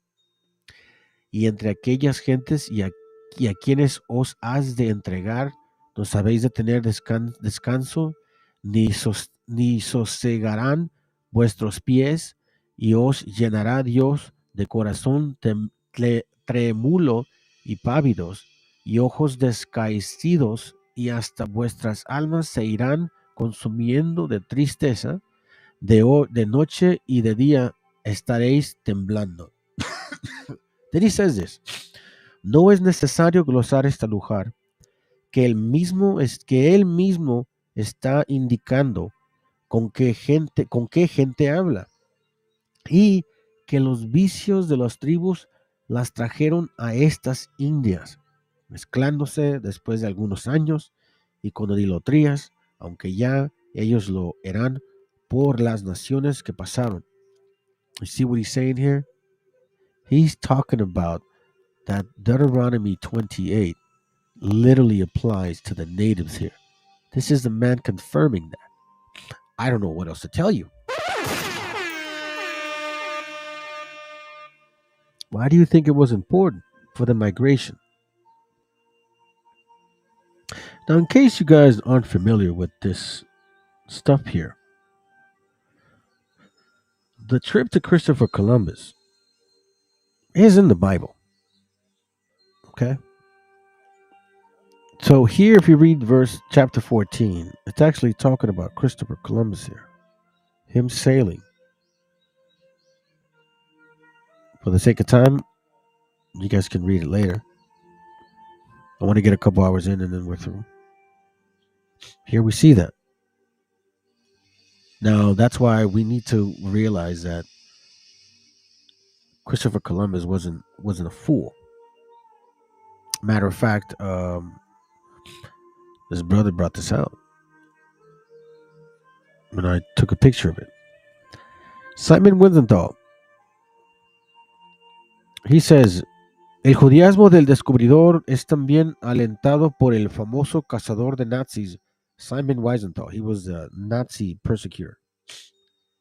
He says, quien sostiene que el viaje al Nuevo Mundo era en realidad la búsqueda que un país en el cual se habrían refugiado los descendientes de las 10 tribus de Israel. Do you understand what that means? This guy knows what you guys didn't. And family, that's the book that I am going to show you. Because that one actually identifies Colon as a so-called self-proclaimed Jew.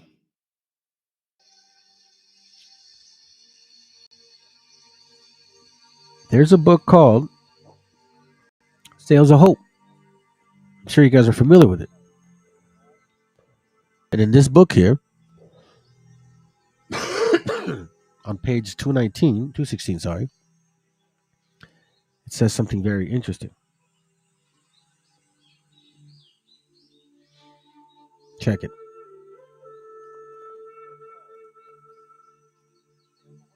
See if I can get it real quick. Right here. Listen to this. Page 216. To the last, Columbus believed. Hold on, let me go here. To the last, Columbus believed that the island he had reached were close to India. To what extent he hoped that Jewish people would be found there is, of course, not known. Excuse me? You understand what it says? To what extent he hoped that Jewish people would be found there is, of course, not known. Why even ask that question? This was a concern he locked away in the innermost recesses of his soul. But among his contemporaries, the belief was slow to die. And since the first voyagers and colonists, don't ever forget, carried this notion with them, it is not surprising that they regarded the natives from this angle and looked for whatever sign they might think linked the Indians with the 10 tribes of Israel. The first to branch this possibility was Bishop Las Casas, who spent much of his life in the New World, and wrote a number of invaluable accounts of the Indians and their customs. You see this?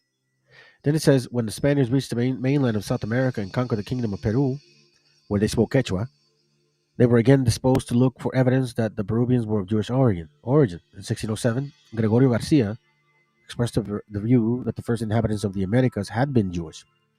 In 1650, the same opinion was put forward by the Englishman Thomas Thorogood, Municipal Israel, Portuguese rabbi who lived in Amsterdam, and was responsible for persuading Cromwell to readmit the Jews to England. Also shared his conviction. He had been assured by the Portuguese Marano from Villaflor, who called himself Montesino, and then assumed that the name of Aaron Levi, that in South America he had associated with the Jews that belonged to the 10 tribes of Israel. Municipal Israel issued a pamphlet in which he tried to support his contention.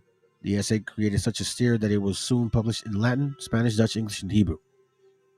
In 1823, Joseph Smith, the founder of the Mormon sect, wrote a lengthy treatise propounding his own version of the idea. The theory was so exciting and interesting throughout the 19th century. In 1881, Santiago Perez Janquera reissued Smith's treaty in Spanish. Lord Kingsborough devoted the greater part of his time and fortune to publish a collection of American documents that might serve to prove the original inhabitants of the Americas had descended from Jews. The Spanish ecclesiastical Lord Lan came to the same conclusion. His published manuscript on the subject may be found in the Biblioteca de San Pablo in Sevilla. Scholars now begin to approach the problem from a scientific point of view, drawing upon the old accounts of the first voyagers, explorers, and missionaries. They noted that many parables and basic religious tenets, including a belief in the life after death, in religious customs, in the organization of priesthood, in the prophecies and dream interpretation, in the religious sacrifices, and in the appointments of the day of the rest, a Sabbath. Similar features could also be found in the myths of the Indians and the ancient Hebrews. The Spanish ecclesiastic Roldan undertook to prove a common origin between the Jews and the original inhabitants of America on the basis of the linguistic evidence. He had studied the language of Indian in Haiti, Cuba, Jamaica, and neighboring islands, and maintained that it showed similarities to Hebrew. According to him, the islands had been given by their names by caciques, the tribal leaders of the nomads who had discovered and populated them. The names Cuba and Haiti were, Roland's mind, of Hebrew origin. Check this out. He believed that much of the basic vocabulary and the common names in use among the Indians likewise came from the Hebrew. Thus, he argued that the word hyena water came from the Hebrew aim, Jonas from Jonah, Yaki from Jacob, Uris from Urais, Saibao from Seba, Maisi from Moises or Moisi. The names of some Indian tools of the narrow trails they use kansas. The word ashi or for pepper. The word for acorn, granary, and for grain in general suggests its kinship with the Hebrew language. Sorry. So you see all of this stuff. Now check this out. The anthropological approach also used some interesting parallels. 16th century accounts of Indians' customs prove a rich source of information. The Indians had been required to practice frequent rituals, washing rivers and springs. They had been forbidden to touch the dead, to drink blood, or to eat certain specific fast days. They married their sister-in-law if these were widowed while childless. They also divorced women who remained childless. Like the Israelites, they sacrificed first fruits, made offerings to their God on high mountain under the shady trees. They had temples and a sacred object that in wartime they carried before them as the Israelites had borne the Ark of the Covenant. Isaiah chapter 50. Hey, chill out. This is just something that should just blow your mind. Sincerely, we just read about Valera. We read about the history of the Indies. Matter of fact, let me show you this real quick. Let me see if I can get it. Is it this one? Hold on. Let me see. Hold on a second. Let me see if I can get it here. Is it this one? Give me a moment, family. I'm trying to beat this illness. Let's see if I wrote this down.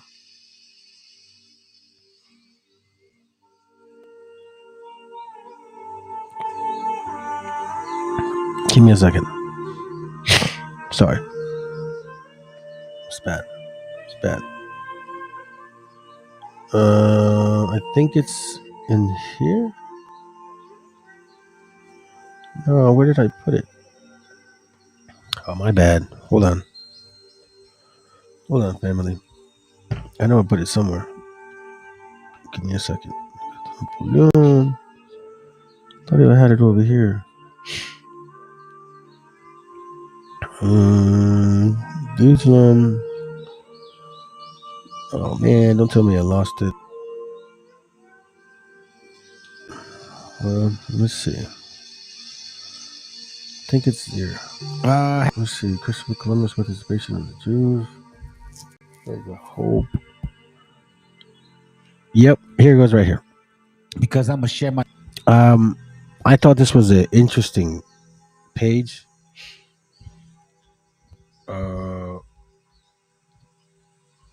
Because here, let me get my books here real quick. Hey, listen, family. We're about to finish, and again, I'm telling you, man, and I don't give a shit if people get offended by the fact that they may be watching the recording or whatever. It doesn't matter to me. I am trying to teach a class, like a session, like a process, because this migration that I'm showing you guys right now, it's not done in 1 hour or 2 or 3 or 4. It takes about, to be honest, a fucking whole series. Now, I'll tell you this right now. I got a lot of information in my head. I don't know how to write a book. And if someone's willing to write a book with me, bro, I am down to write a book with y'all. Because maybe this stuff needs to be taught. Maybe it needs to be put in the book. I mean, I said I was, but I don't know how to write a book. I don't know where to start.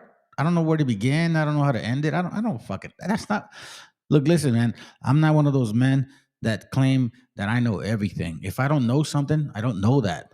But I'm smart enough to say, teach me and I'll figure it out. That's the kind of man I am. Do you understand what I'm saying? I don't say I know everything. When I don't know some shit, I just don't know it. But I'm smart enough to fucking figure it out. That's the beauty about this life. That's the beauty about giving this power. And that's the power. Can you turn it on at any time? Can you turn it on at any time? That's the power that the Most High gives you. I know some of y'all probably do not understand what I'm saying, but you brothers that I'm talking about or that I'm talking to, you should know what I'm saying. Can you turn it on at that moment? You know what I'm saying? When there's time for peace, just like Ecclesiastes says. Here, I'll read it right now. Might as well bring some more verses out here. Either way, you guys don't even care. Not the ones that listen, but the rest of the ones that watch from afar. It's like you're scared of this channel and shit. It's like, in a way, you're trying to commit to a channel like, yeah, I like what he says, but man, it's too rough. Bro, there is no other way to figure this life out. You're going to get eaten, or you need to take advantage of not getting eaten. You know what I'm saying? Ecclesiastes 1:1 says, the words of the preacher. Here, I'll make it simple so you can see what I'm saying. Okay? So this is Solomon in his kind of repentance stage. Like he didn't listen to his advisors. You know what I'm saying? He was just basically what we call un caprichudo and shit. You know what I'm saying? Then he regrets it and says this. It is Ecclesiastes 1:2. It is useless. Useless, says a philosopher. Life is useless, all useless. You spend your life working, laboring, and what do you have to show for? Generations come, generations go, but the world stays just the same.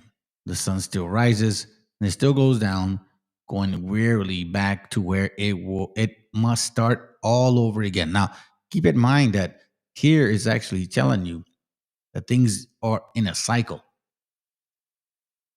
to be quite frank with you. Then it says, verse 7, every river flows into the sea, but the sea is not yet full. The water returns to where the rivers begin and starts all over again. Everything leads to weariness, a weariness too great for words. Your eyes can never see enough to be satisfied. Our ears can never hear enough. So what's this thing about overwhelming the earth? It almost seems like the earth overwhelms us. Now, what happens before will happen again? What has been done before will be done again. There's nothing new in the world.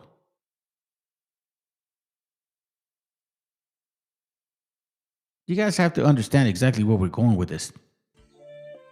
I thought this was an interesting page because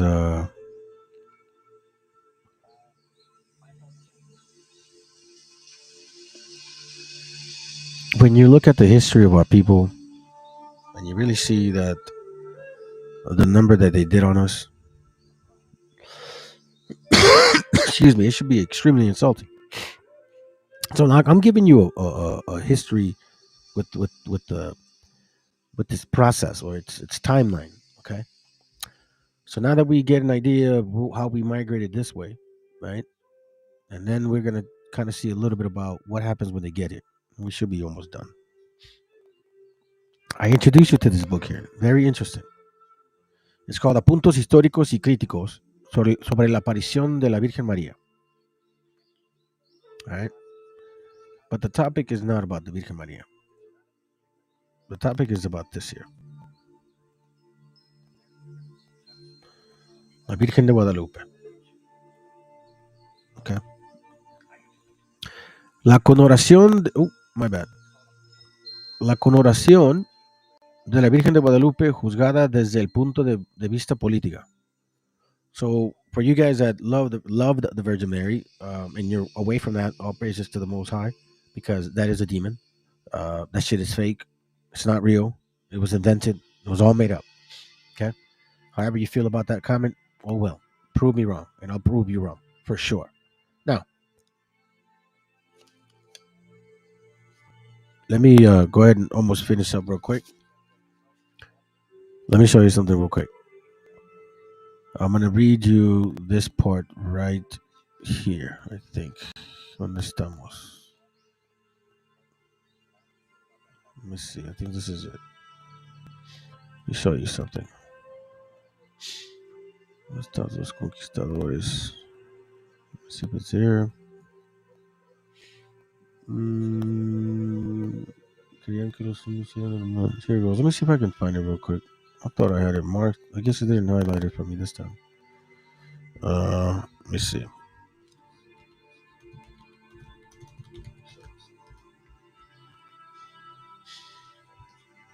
Let's see. Here it goes. Here it goes right here. So, falsedad de la aparición de la Virgen de Guadalupe. Okay. Check this out. You guys can get this book. Not difficult.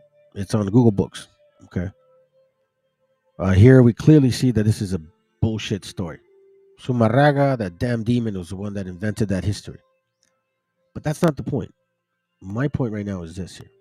On page 51, let's explore this real quick. Let's see. Check this out. Okay. Now it says, page 51. Follow me. I'm going to read a little bit here, and then I'm going to skip and go here. Los españoles no creyeron en lo que dijo Juan Diego respecto a la aparición, ni tampoco en la expresera Juan Bernardino, porque para ellos los indios eran seres irracionales o judíos. Okay? So it says here the Spaniards did not deal with us. We were irrational or because we were Jews. Y se necesita que el Papa Pablo III los sacara de su error. So he's talking about the only way we would do anything for them or believe these fools is if they actually wrote a decree. Now, why is that so? To summarize, here in this section is basically he's explaining here in this section, Fray Pablo Baumont, Franciscano, right, de Querétaro, he's explaining why they feel that way. Basically, they say that, well, indios and judío is a similar word because if you put indio, like here, where you at? Indio, right? INDIOS.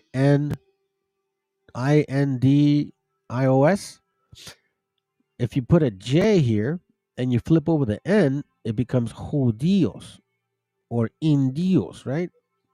So these Spaniards said that the reason why, it says, this is why we hurt them.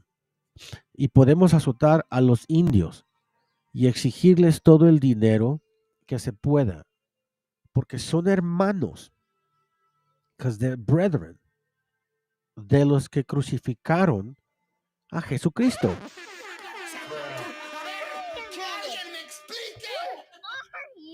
See that? It's literally saying that they were punishing us because we were the brothers of the Mashiach and that we punished them. Según es la creencia que los españoles tienen de los indios. Es evidente que ellos no creyeron.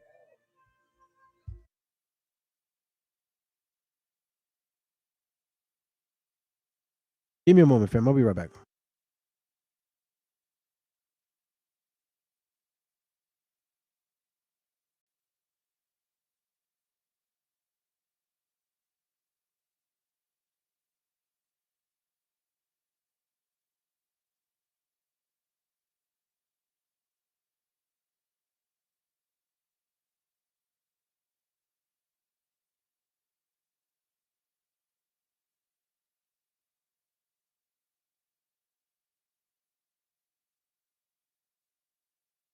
Anyhow, all right, fam. Where I live, I gotta be going pretty soon. But here we see basically, según es la creencia que los españoles tenían de los indios, es evidente que ellos no creyeron en que la Virgen María se pareciera a Juan Diego. Sumarraga apenas pudo en los años 15 días construir una ermita del Tepeyec para su imagen. So here, y temía la burla de los conquistadores. So see what I'm saying? The conquistadores didn't even believe this guy. But here we see that the conquistadores were punishing our people, our forefathers, because why? Because they believe that we're related to them, right? So now check this out. I'm going to show you a video. I'm going to show you a video that basically confirms it. Now, you guys know this. in case you didn't know this, you should know this now, because this is historical. You can even Google it in Wikipedia the stuff. It basically proved that they would hang us by 12 with one person, considering him being the Mashiach. Okay, so that's true. The Spaniards would burn us by 13, one of them being the Messiah. Look what it says here, and then we're done, fam. All right, I have to go because my son needs me. ¿Por qué nos unís a los franciscanos si salváis sus almas? Si es que las tienen. Si se entromete, restable. A ver, los evangelistas, Mateo, Marcos, Lucas, Juan. Padre, ¿podéis ayudarme? Creo que he olvidado los nombres. César, Carlos, Manolo, Paco, Federico, Rodrigo, Felipe. A ver, ¿quién hará de Jesucristo? Let's see who's gonna be the Jesucristo that gets burned. Now they here in the movie, for the sake of the movie, they burn them individually. But what they would do to us is they would burn us by 12, and then add the Mashiach as 13. Check this out. Conquistadors burn natives by 12, and then one was Jesus. Let's see. I think it's right here.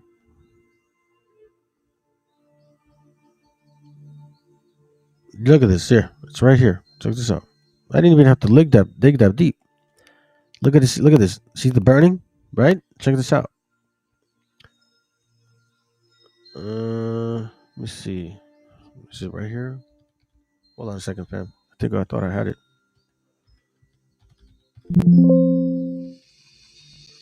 Let's see. Maybe. Hold on. Maybe it's the wrong link. My bad. Excuse me. Come on, bro.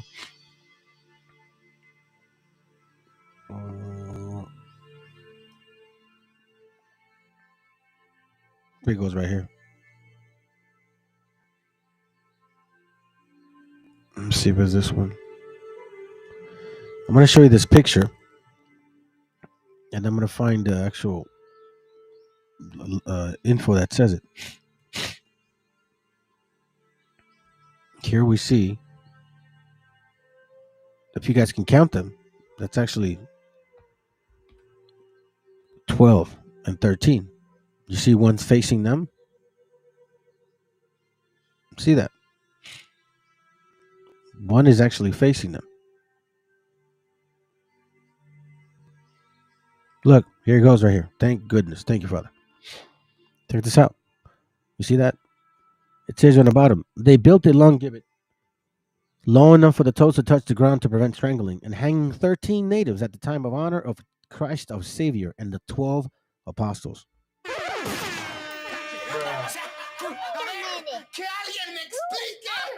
Pay attention, family. Our history is all over the place. ¿Por qué nos unís a los franciscanos si salváis sus almas? Si es que las tienen. Si se entromete, restable. A ver, los evangelistas, Mateo, Marcos, Lucas, Juan. Padre, ¿podéis ayudarme? Creo que he olvidado los nombres. César, Carlos, Manolo, Paco, Federico, Rodrigo, Felipe. A ver, ¿quién hará de Jesucristo? See? So anyways, my bad, man. I really gotta go. Dispensa, homies. Dispensa. Gotta go, man. I didn't realize my wife left and my son's here. He needs my help. And I hope this was edifying, man. I didn't have to go long, 2 hours. I think it was good. You know, I hope you guys really learned today. I hope you really learned something. You can really take time to take the notes down. Obviously, this is all recorded. You know what I'm saying? You guys can catch this shit later on. So it's all to the cheese, man. Other than that, thank you so much, family, for listening in, man. All right, check it out, fam. I got something else real quick, and then that's it. We're almost done. Well, I had to say that right now because I was going to play another video. So this is the book that I am going to be reading next week. Hold on, what the hell okay, yeah, whatever. La vida o vida del muy magnífico señor Don Cristóbal Colón. El más cabrón. I think we should make a rap song out of his ass. Honestly. But anyhow, other than that, I got this beautiful video to watch with y'all, and I saw like 30 seconds of it, and I thought, you know what, I want to share it with you. So if anybody decides to block it or whatever, because it happens sometimes, YouTube is acting weirdo. I don't care. I hope you guys can appreciate it. After this, we're done. All right. Have a good night, fam. Appreciate this stuff. This is important because they always say raza, that like we don't do shit around here. Que like no que valemos verg. That we ain't nobodies. Nah, hell the fuck nah, homie. Listen, I'm gonna say this right now. There's a lot of channels that I'm not part of. Like, I'm not into no gangster channels. I'm not into no like stupid ass bullshit drama, queen stuff, because that's what I call it. Look, listen, you can't be a gangster channel if you're doing some fucking effeminate shit. Because gangster channels don't have the time to be gangster channels. I mean, if you guys are really gangster, you wouldn't be on YouTube. Okay, I'll say that first. And secondly, the reason nobody attacks my channel is because motherfuckers are scared. So I'll say it right now. FBA, BHI, Christmas Christians, y'all are bitches. Nobody wants to attack my channel because I got facts. Listen, we can write it. Let's go. Prove me the fuck wrong. But you can't. I got too much. And that's why you guys want to attack other channels. You don't attack my channel. You don't come to my channel and say the shit that you want to say to other gente, because you know that they may not be that informed, or what people say, educated or educated. I'm trying to be funny. No, come to my channel. Y'all want to debate? FBA, BHI, FOPI. Today's December 25th. I never saw that invitation ever again. My channel's been around.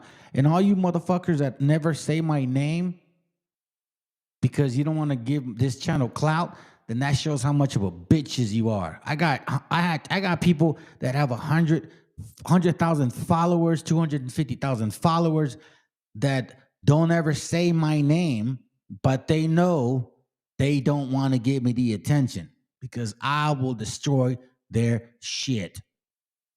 So remember that fucking face you see right there. You see this face right here? Hold on a second. This face right here.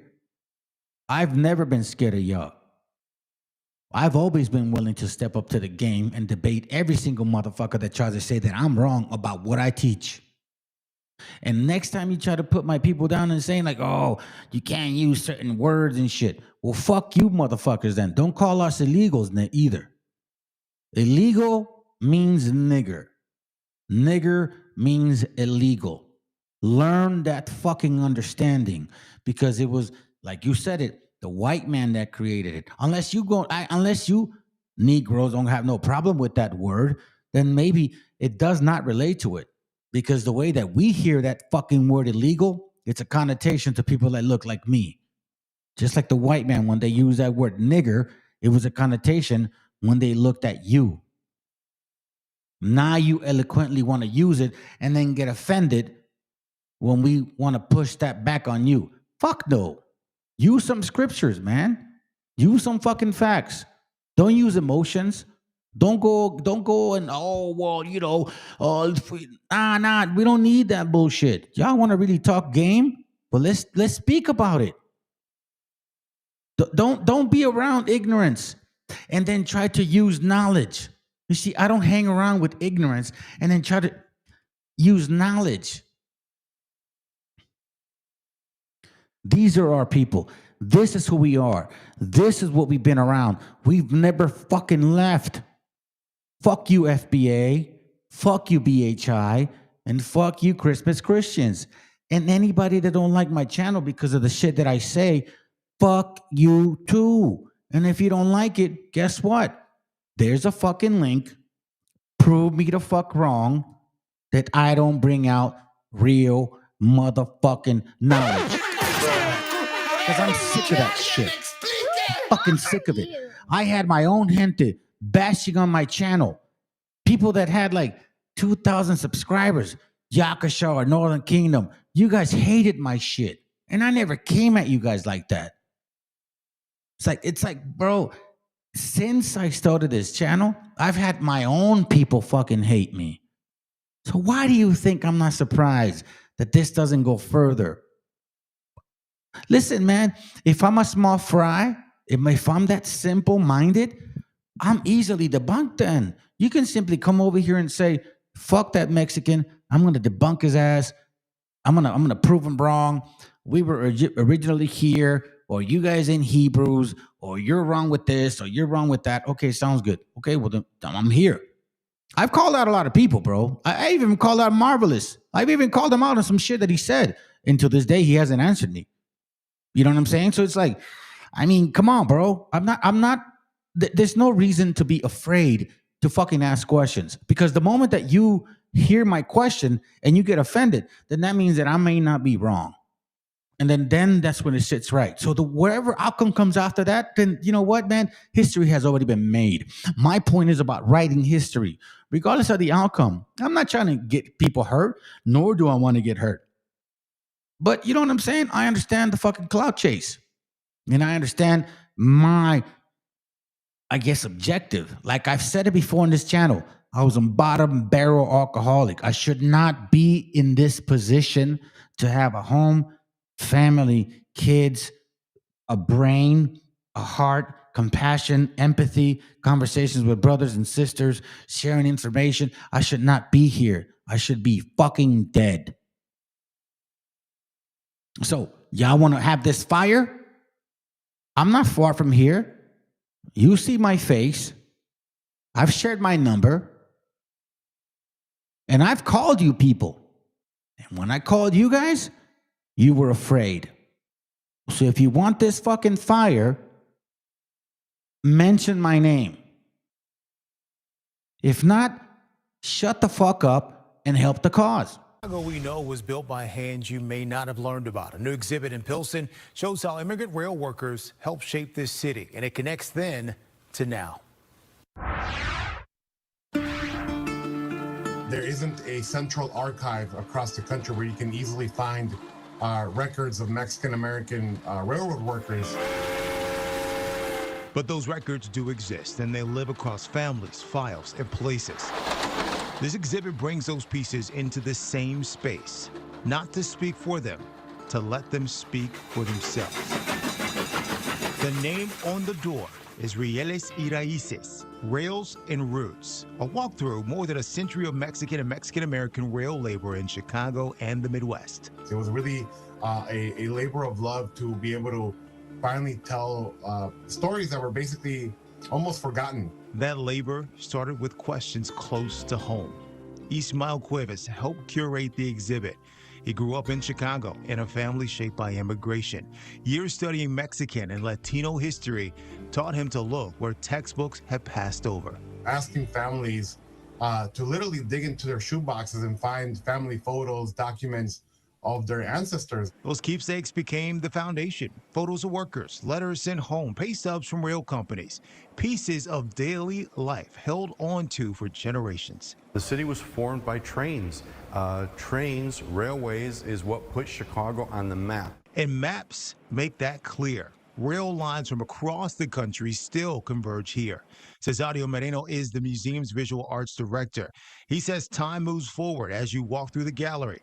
And at the center, scale and detail hold you there. Through the research that Ismael and Dr. Benavides did, they were able to identify boxcar settlements within the Chicago area, within the city proper. Inside the city, not at the edge. Boxcars were not storage, they were homes. We're in winter right now. It's, in the zeros, 10 degrees, 20 degrees. Imagine living in an unheated boxcar in the middle of the winter, and these families were still able to thrive. Families cooked there, slept there, raised children there. All of it feet from moving steel. There were a lot of accidents. It wasn't a clean environment, but they built churches. they got married, they had funerals, all the really important things that happen in a person's life. This is the That means that we were the first people to actually use containers as a home. You understand how ingenious that is? It's not you, Cracker Barrel motherfuckers. You see, this is what we're learning in this channel. Hopefully, people can grasp it, because I know you guys think that I'm too fucking harsh. Well, I don't know how else to speak. All I know is what I see and what I feel and what I'm gonna say. Maybe that's my autism in me and shit. I don't know. Whatever it is. But still, it's not a lie. only housing that Mexicans were able to access, whether it was this housing discrimination, whether it was just the ability to be close to work. And so it was this kind of discovery that I fell upon by looking at census data. So this actually reflects the map, and that reflects the census, and that's all new, brand new information, which, you know, that's always great for future historians, and they have something to build on and something to go on. Some records list railroad intersections instead of street addresses. Researchers match those points to historic maps that places these communities inside Chicago neighborhoods that still stand. It's not our fault as an individual that we didn't learn this. Systematically, we're not being taught this, right? When we hear rhetoric of, critical race theory and curriculums being too woke, they're targeting our people's histories, right? The people who built these cities, the people who built this country. This exhibit gives that history weight. A spiker used on the line, a welding mask worn on the job, tools that kept commerce moving and families going. Community formed in constant motion, and the past pulls even with the present. Similar to what's happening now with Trump administration using Operation Midway Blitz, we had in the 1954 Operation Wetback. And this is 70 years ago that these communities in Chicago are being targeted. And we have railroad workers, we have the records that show them they had just bought homes here in Chicago, whether it was in Fuller Park, whether it was in back of the yards. They had just bought homes, establishing the American dream, and they have to get sent back to Mexico, right? On the same railroads they had built decades earlier. The exhibit holds those records together. Labor, home, belonging. Threads not interpreted, not summarized, left to speak for themselves. We are the living, breathing seeds of our ancestors, and we're sprouting. A lot of these individuals whose families built these tracks and maintained them are now lawyers, they're doctors, they're artists, they're people at universities. Man, that's a beautiful picture right there. That is a beautiful picture right there, bro. They're artists. Look at that. Look at that picture right there. Wow. People at universities. Wow, that shit is nice. All right, fam. So let me try to finish it off with something at least. I was gonna say somewhat eloquent. It ain't gonna be eloquent. Hell the fuck no, it ain't gonna be eloquent, man. Come on, bro. I just want to go into this segment real quick and just remind y'all that there is a psyops going on, and you can't deny it. Can't run away from it, because, like, look, listen, I had a conversation with my mom today, and she's 88 years old now, and I was asking her about, you know, her family, because my dad's dead, right? He passed away in shit like 20 something years ago. So, you know, and she was telling me, like, her mom and her grandma and her great grandma, and she was going all the way back to like 1800, early 1800. She even said that she had a Bible that was given to her dad, my grandpa, in secret. And they didn't even have numbers in that Bible. It was like scrolls. It was just a continuous letter.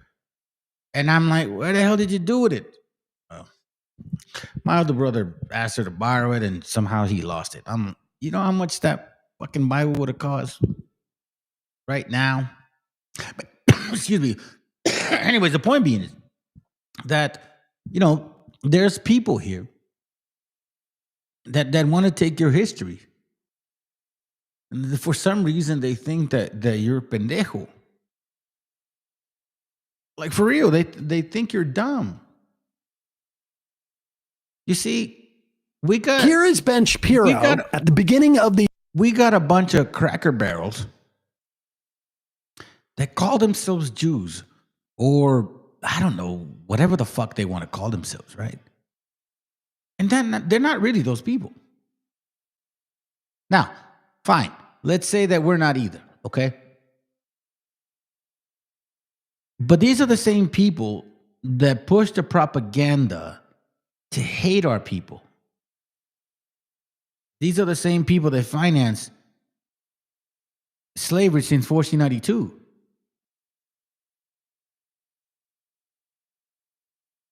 So now, watch what this guy says here. Okay? Because I'm going to show this video to you. Cavalcade. Business colleagues. But even if it were true that other public figures were our best friends, our very best friends, that does not relieve us of our duty to speak out of principle and not to cover up evil or shy away from addressing it out of friendship.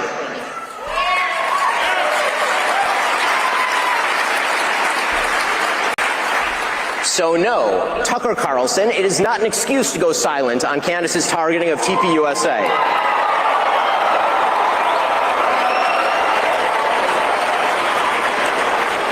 Or to mirror her bullshit lines of questioning because you love Candace personally. The same holds true of Megyn Kelly, a person I consider a friend, characterizing Candace as a young mother and thus shying away from condemning her actions or fibbing about them. That is a non-starter. Meghan Markle is a young mother. Ilhan Omar is a young mother. That doesn't matter.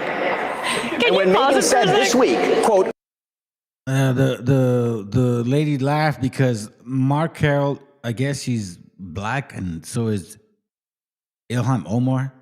You know what I'm saying? So I don't want to get into that whole conversation shit. I just want to I want you to hear what they're saying. Pay attention to what they're saying. Okay? The hate. And he turns. And so let's not laud Ben Shapiro as a man of honor here. Of Megyn Kelly, a person I consider a friend, characterizing Candace as a young mother and thus shying away from condemning her actions or fibbing about them. That is a non-starter. Meghan Markle is a young mother. Ilhan Omar is a young mother. That doesn't matter. And when Megyn said this week, quote, my goal and my job here is to try to understand, yes, where Candace is coming from on this, and says she sees no purpose in inserting herself, quote, into this on one side, that is a moral and logical absurdity. There is only one moral side here, Erica Kirk's side. It's funny how they all are rushing to be on Erica Kirk's side. How can they all be on the Erica Kirk side and no one's on the other side? Except maybe Tucker Carlson. Right. And I guess Steve Bannon, who he goes after here. Well, let's hear Shapiro say Steve Bannon. Fourth, because we have a duty to truth, we also have a duty to provide you with evidence of the claims that we make. Emotive accusations, conspiracy theories, and just guessing questions, that's lazy and stupid and misleading. None of them are a substitute for truth. None of them are a substitute for evidence. So, when Candace Owens says, I don't know, but I know, that is retarded. And we are all more retarded for having heard it. Remember the other day that I did the video on replacement theory? For you guys that are watching, for you guys that actually follow this channel, right? I did a class on replacement theory. And she had said that black people are being replaced by us so-called immigrants. You know, when they say immigrants, you know what they say? They see people like you and me. You know what I'm saying? They don't see black folks. They don't see Chinese or Japanese or Arabs or fucking Hindus or whatever other world you're coming from, no offense. But when they say immigrants, they see people like that good-looking face right there. They say that's an immigrant right there. I'm just being funny. But that's a fact. Replacement theory is not just a white concept. That's why you have Negros trying to claim that they're the original people of this land. Do you understand their replacement theory? So pathetic. Pause it. Listen, I know that I was hung up by my underwear.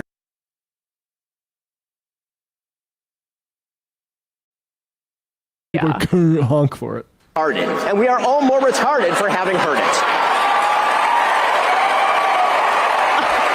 Leaning your head back in ecstasy. Pause it. Also, I just really gotta say, like, just like as a, they're Probably wonder, like, why is this guy showing this? Like, I'm gonna show you why, dude. Come on, bro. Like, please stop it. I'm gonna tell you why. In this channel, I have exposed fakeness. You know what I'm saying? It's like, remember he said Candace Owens? Right? He said Candace Owens. Let me see if I can fucking find it. See, hold on a second. Let me do it over here. Candace. Oh, there it goes right there.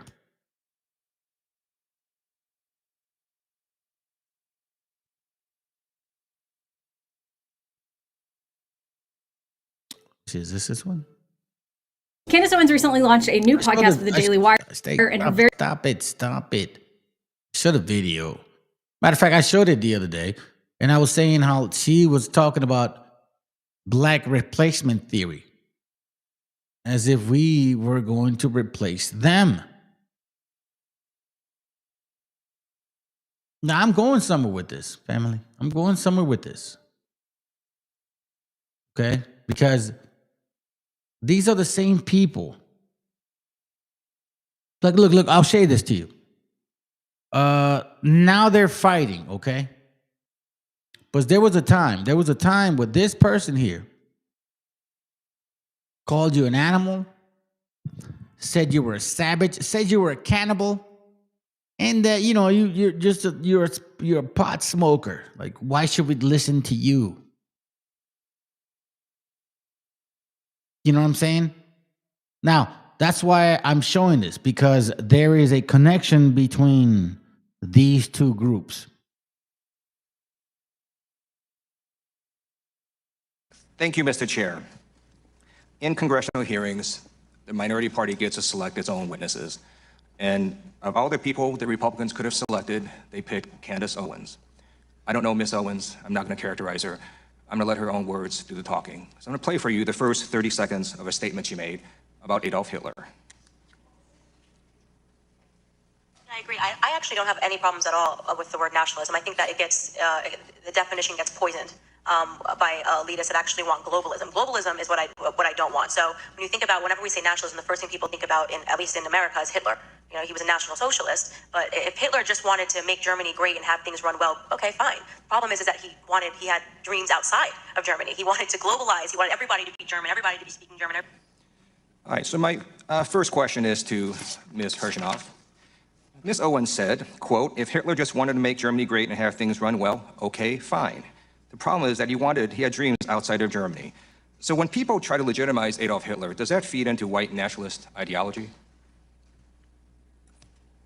It does, Mr. Liu. I know that Ms. Owens distanced herself from those comments later, but we expressed great concern over the original comments. Great, thank you. Thank you. Ms. Owens, I'm sorry, we just started recording. Would you like time to respond to that? Yes, I think it's pretty apparent that Mr. Liu believes that black people are stupid and will not pursue the full clip in its entirety. He purposely presented an extracted clip. Oh, hold on a second. You just said that black people ain't stupid and they won't look at the entirety of the information. Do you know what's so funny? That us as Hispanics, right? No, so-called Hispanics, says fuck that shit. Us as indigenous mexicas, fuck indigenous shit too. Us as mexicas, you know what we're finding out about you Negroes? That you guys don't seem to do that. No, you take a picture and boast it all about everything that you're not.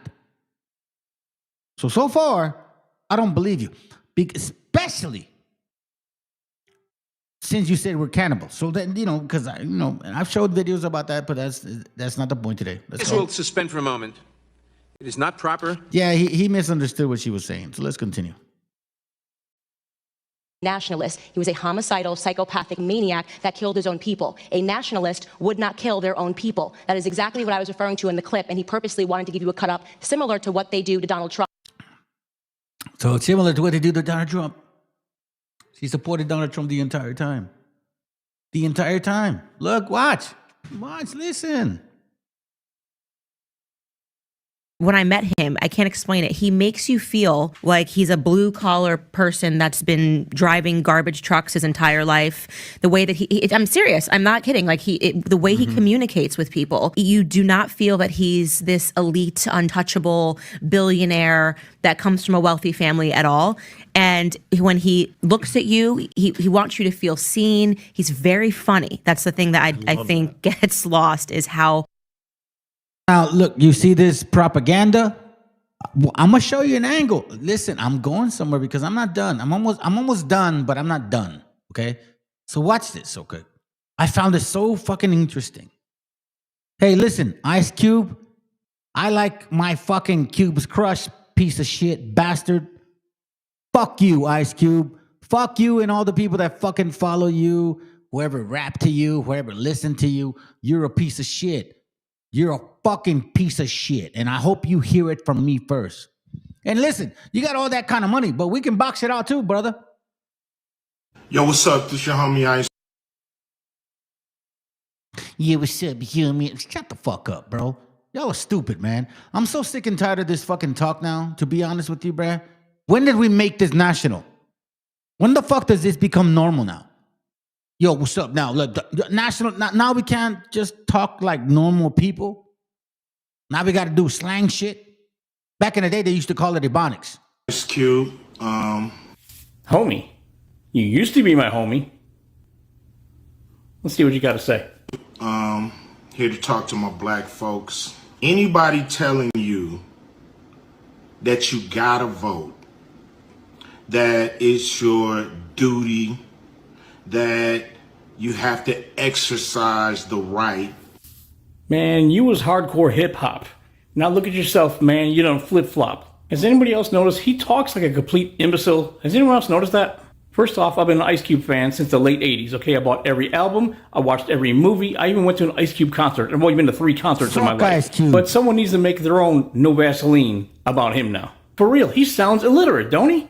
Someone needs to spell check yourself. I remember him talking about Dre being a sellout, right? First he was down with an AK. Now I see you on a video with MESHIACHA. Well, first you was down with Chris Tucker. Now I see you in a car with Racist Tucker. I can rewrite all your shit. For real, he needs to go back and read the lyrics to his song, True to the Game, because it encapsulates him perfectly. He's also involved with Steve Bannon. I mean, this dude completely sold out. And what a surprise, talking to those white supremacists there. Now he's telling black people, don't. Listen, I've said it before, bro. This is what they call Negro grifting. Negro grifting. That you don't even really believe in the fuck that the shit that you're putting up. You're just trying to get the money. And I get it. You're trying to get the money. But that's called grifting.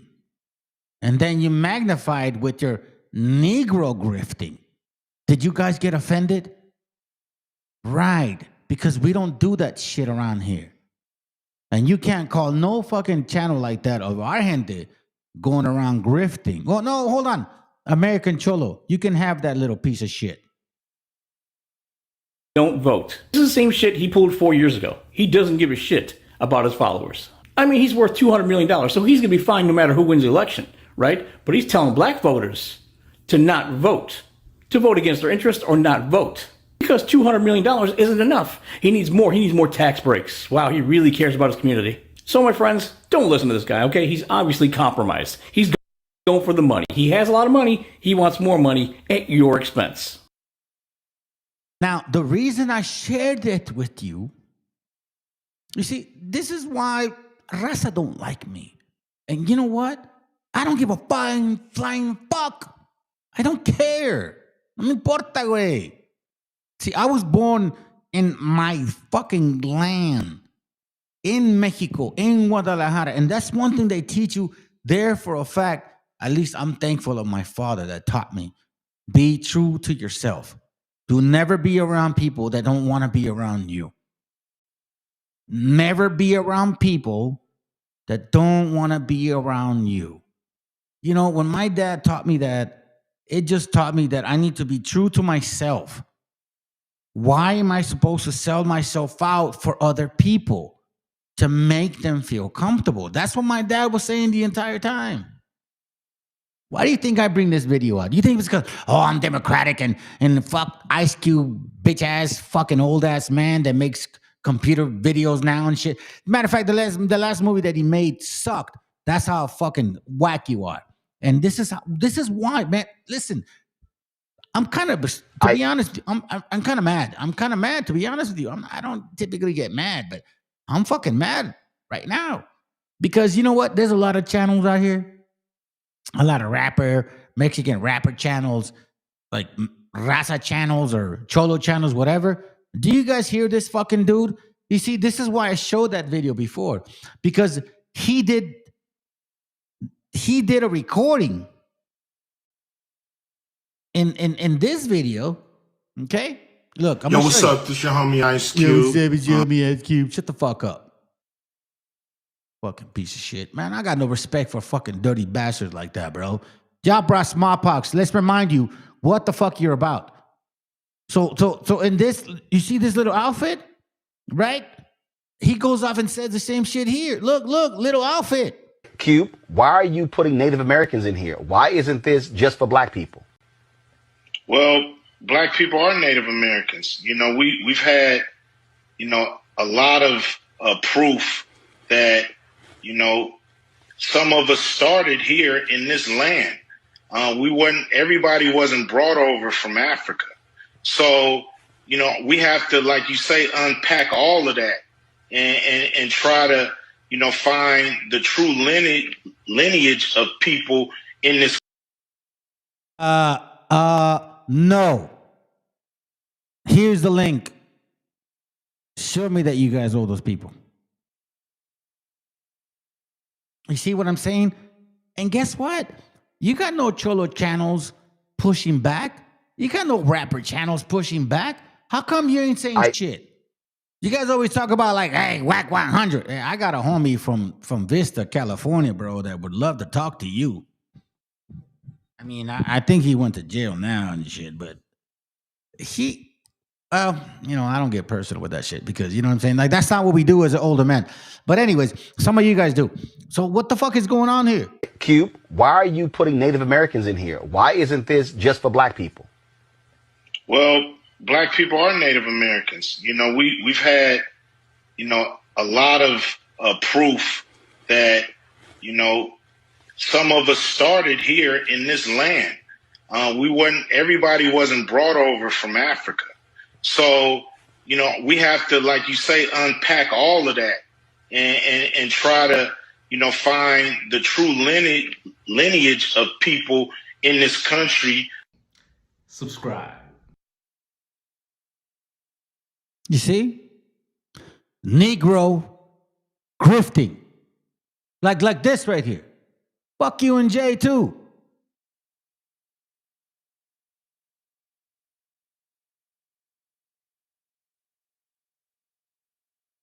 And by the way, we're not black. You care about crazy. And by the way, we're not black. How about that? We're not black, nigga. We're Indian. Yeah. We're Native American. Yeah. How many of y'all grandmothers got Indian in your family? Yeah, I'm Indian. Wait a second, but what happened to the Indian? We black. Show me black on the planet. Why you stop recording? He knows the fucking shit. Why you stop crazy? You are fucking crazy. And how come nobody fucking says nothing back? Are you guys afraid of these rappers and shit? What the fuck's going on, bro? Like, hey, listen, if you guys got big ass volume, people listening to you, how come you just don't say the truth?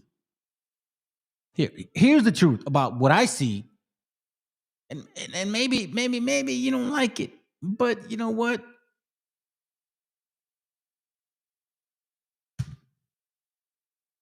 We'll find out who's a Mongol. Please help me!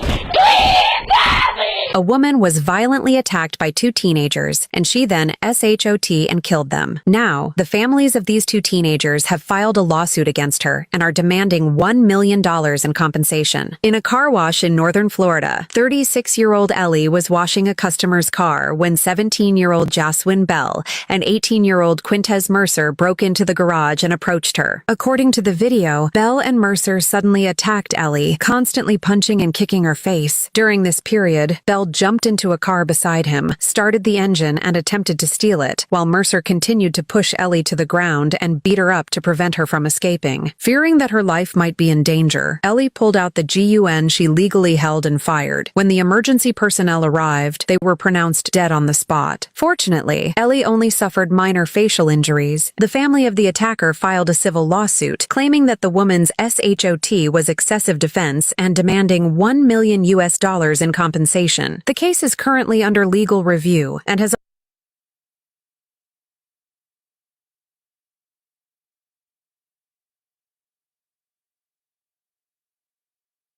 and reading. It's just so these people because of their emotions. Question of fact. So Shlomo San, for example, has argued that, I think probably exaggerated, but it's simply a question of fact. If my ancestors from the Ukraine have Khazar roots, changes nothing. I'm Jewish. My grandfather was Jewish. My family happens to have a story saying that we're descended from the Baal Shem Tov. Okay, that's part of the culture. Doesn't matter what the DNA shows. We live, this is a point that Ahad Ha'am made over a century ago in his lectures on the two Moseses. He says, yes, there's a Moses of history. Listen to what he says. The two Moseses, okay? The Moses of history, meaning the Bible, and the Moses that they invented. Who may have existed, may not have existed. There's a Moses of culture, and that exists as a cultural phenomenon. And it's the cultural phenomenon within our cultural tradition, whoever Moses might have been, and if he even existed. Yes, that's true. We live in a world of cultural traditions. So basically he's saying, even if Moses was real or not, we don't know, but we are those people now. You know, that Moses story attaches to us, not you guys. Especially not people that look like you right there. Hell no. Y'all beaners, wetbacks, and spicks, you cannot ever be, not even close to the people of God. No way did he choose you. No way. Hell no. Like, you see yourselves? Look at you guys. Isn't that what they say, fam? Isn't that what Wobble say? Isn't that what Fopi types say? Black only say? Isn't that what fucking white nationalists say? You know what I'm saying? Isn't that what Christians really say? And they don't really say it. Makes no difference what the DNA says. So, okay, if the DNA says we're not descended from the Baal Shem Tov, hence back to King David, but we're descended from somebody in the Caucasus, makes absolutely no difference to our identity. We should stop this silly game altogether. It's maybe of some scholarly historical interest, but of no significance for the modern world. He's saying in the modern world, they don't give a flying fuck. They're the Jews. And isn't that the fact? Isn't that what society, media, and everyone else tells you who they are? It is true. So, with all that said, hope you guys appreciate the edifying. I'm done. Have a good night. We're going to get to part 3 pretty soon. What is it today? Hold on. Today's Thursday. We're almost done Friday. I'm gonna run a class on. I'll run part 3 on Saturday, most likely, unless something weird comes up. But part 3 will show up on Saturday. All right. Y'all have a good night.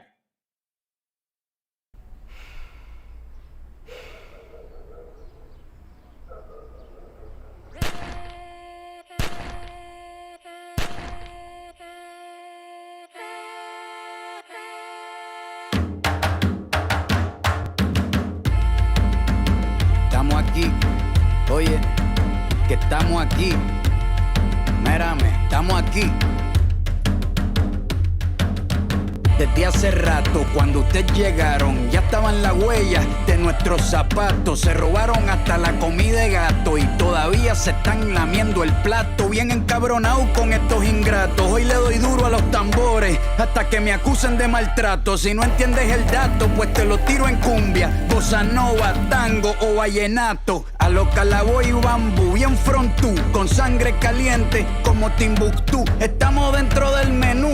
Tupac se llama Tupac por Tupac Amaru del Perú. América no es solo USA, papá. Esto es desde Tierra del Fuego hasta Canadá. Hay que ser bien bruto, bien hueco. Es como decir que África es solo Marruecos. Estos canallas se les olvidó que el calendario que usan se lo inventaron los mayas con la Valdivia precolombina. Desde hace tiempo, este continente camina, pero ni con toda la marina pueden sacar de la vitrina la peste campesina. Esto va para el capataz de la empresa. El machete no es solo para cortar caña, también es para cortar cabeza. Aquí estamos, siempre estamos, no nos fuimos, no nos vamos. Aquí estamos pa' que te recuerdes. Si quieres mi machete te muerde. Aquí estamos, siempre estamos, no nos fuimos, no nos vamos. Aquí estamos pa' que te recuerdes. Si quieres mi machete te muerde. Si quieres mi machete te muerde. Si quieres mi machete te muerde. Si quieres mi machete te muerde. Te muerde, te muerde. Los paramilitares, las guerrillas, los hijos del conflicto, las pandillas, las listas negras, los falsos positivos, los periodistas asesinados, los desaparecidos, los narcogobiernos, todos los que robaron, los que se manifiestan y los que se olvidaron, las persecuciones, los golpes de estado, el país en quiebra, los exiliados, el peso devaluado, el tráfico de droga, los carteles, las invasiones, los emigrantes sin papeles, 5 presidentes en 11 días, disparo a quemarropa por parte de la policía, más de 100 años de tortura, la nova trova cantando en plena dictadura. Somos la sangre que sopla la presión atmosférica. Gambino, mi hermano, esto sí es América.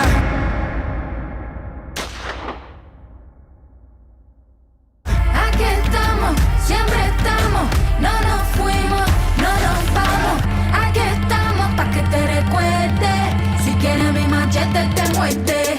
Aquí estamos, siempre estamos, no nos fuimos, no nos vamos. Aquí estamos pa' que te recuerdes. Si quieres mi machete te muerde. Si quieres mi machete te muerde. Si quieres mi machete te muerde. Si quieres mi machete te muerde. Te muerde, te muerde.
Que toques el cielo, pero no el suelo, así que créetelo. Quítate el velo velozmente, bro. Vívete tu sueño, pero despierta a la hora que toca. Que esa hora, motherfucker, wake up. Yo me meo en tu cubata antes. Bebo, matar ratas son tan.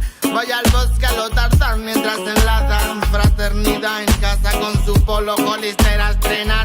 Se han dejado en el desván de su pensar un mar de ideas. Con grandes ideas ardiendo en chimeneas antiguas. Ríe Dios al ver que te santiguas. Su mente y su luz son ambiguas como mi voz.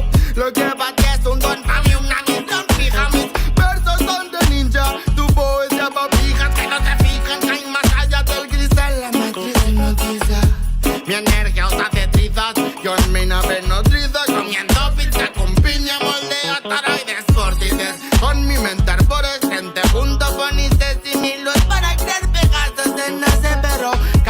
Los lemurianos me hacen sentir como en mi hogar. La noche se avecina y se afilan colmillos de vampiras psíquicas. Frecuencias del malestar las alimentan. Nuestro deber es tenerlas raquíticas. Bazookas espaciales latadas con la función del sol central, causando desinformaciones bíblicas. Todo lo existente es relativo, o al menos la materia que te describo. Soy antipersonas como las minas y mino. La moral del que venga a negar lo que digo con la mira puesta en su ombligo. Si me retiro del partido que sea como Figo, conocidos denme la pela en verdad. Si en mi barrio me conocen más que tú a tu enamorada. No hay payasos, solo en anémonas. Gárgola Andrómeda eres. Conserva tus células primigenias o no podrás volar. El virus se llevó a unos cuantos, pero el ego a más. Se elevó el más a la opulencia. Digo, ciencia, debajo el Satanás en el espejo. Jesucristo, la conciencia del flash. La tierra y su paz están vibrando. Los sentimientos son la trampa que están manejando. Los hilos de los cuales tú y tu ego estáis medio colgando. No es que yo sea un superdotado, ni tú un tonto. Solo lo que tú sabes de mierda yo sobre el cosmos. Que lo estudio y profundamente sano me lo tomo. Si no ya hubiera ido a visitar al doctor. Porque no soy devoto, mucho menos un santo. Yo jamás voto, pero dale que asalto. Cuando en verdad sé que tendría que sudarme todo la polla, pero pienso que hay que vivir por algo. Que en el letargo cure lo enfermo. Sabor amargo, remedio eterno. Me pregunto a toda esa gente que le he hecho y canalizo desde el cielo un verbo al cielo.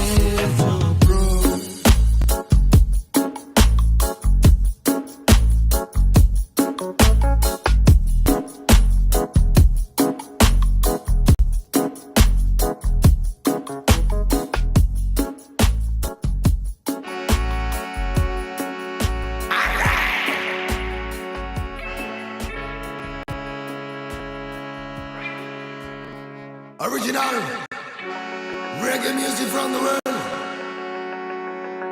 This is King Reyes. You nigga, real rocko. Oh no, bitch. My brother Mike, I wanna get the sound. Respect. We tell you say 1, 2, 3, 4. Come on, respect. Bombo clap. Chili say. 1, 2, 3, 4. Alright, ready for the warriors and warriors. Tell them magic words for the people legend. Sing it for it till it's on again. My girl, again, ready for the warriors and warriors. Tell them magic words for the people legend. Buffalo, my girl. Son la curva de tu cuerpo, las que me pierden por dentro y no me dejan imaginar. Voy vagando en el desierto con esta pena por dentro y solo queda poder volar. Vivo como quiero, mi flaca, no quiero tu veneno. Me salva tu beso caramelo, que es lo que me van a matar. Vivo como quiero, mi flaca, no quiero tu veneno. Me salva tu beso caramelo, que es lo que me van a matar. Ready for the warriors and warriors. Tell them magic words for the people legend. Sing it for it till it's on again. My girl, again, ready for the warriors and warriors. Tell them magic words for the people legend. Buffalo, my girl. Ahora dime que no tengo mensaje. Un homenaje al flow es lo que le traje. Sonido salvaje, tanto personaje que no sabe quedar. Así levanto tu persona como gangster en la zona, que lo bueno lo abandona sin llorar. El sentimiento me presiona sin dudar, la vida buena como tal. Muy bien, me siento pero igual, tanto que te canto como el sheriff del Far West. Oh, my girl, solo. Oh, my girl, solo. Oh,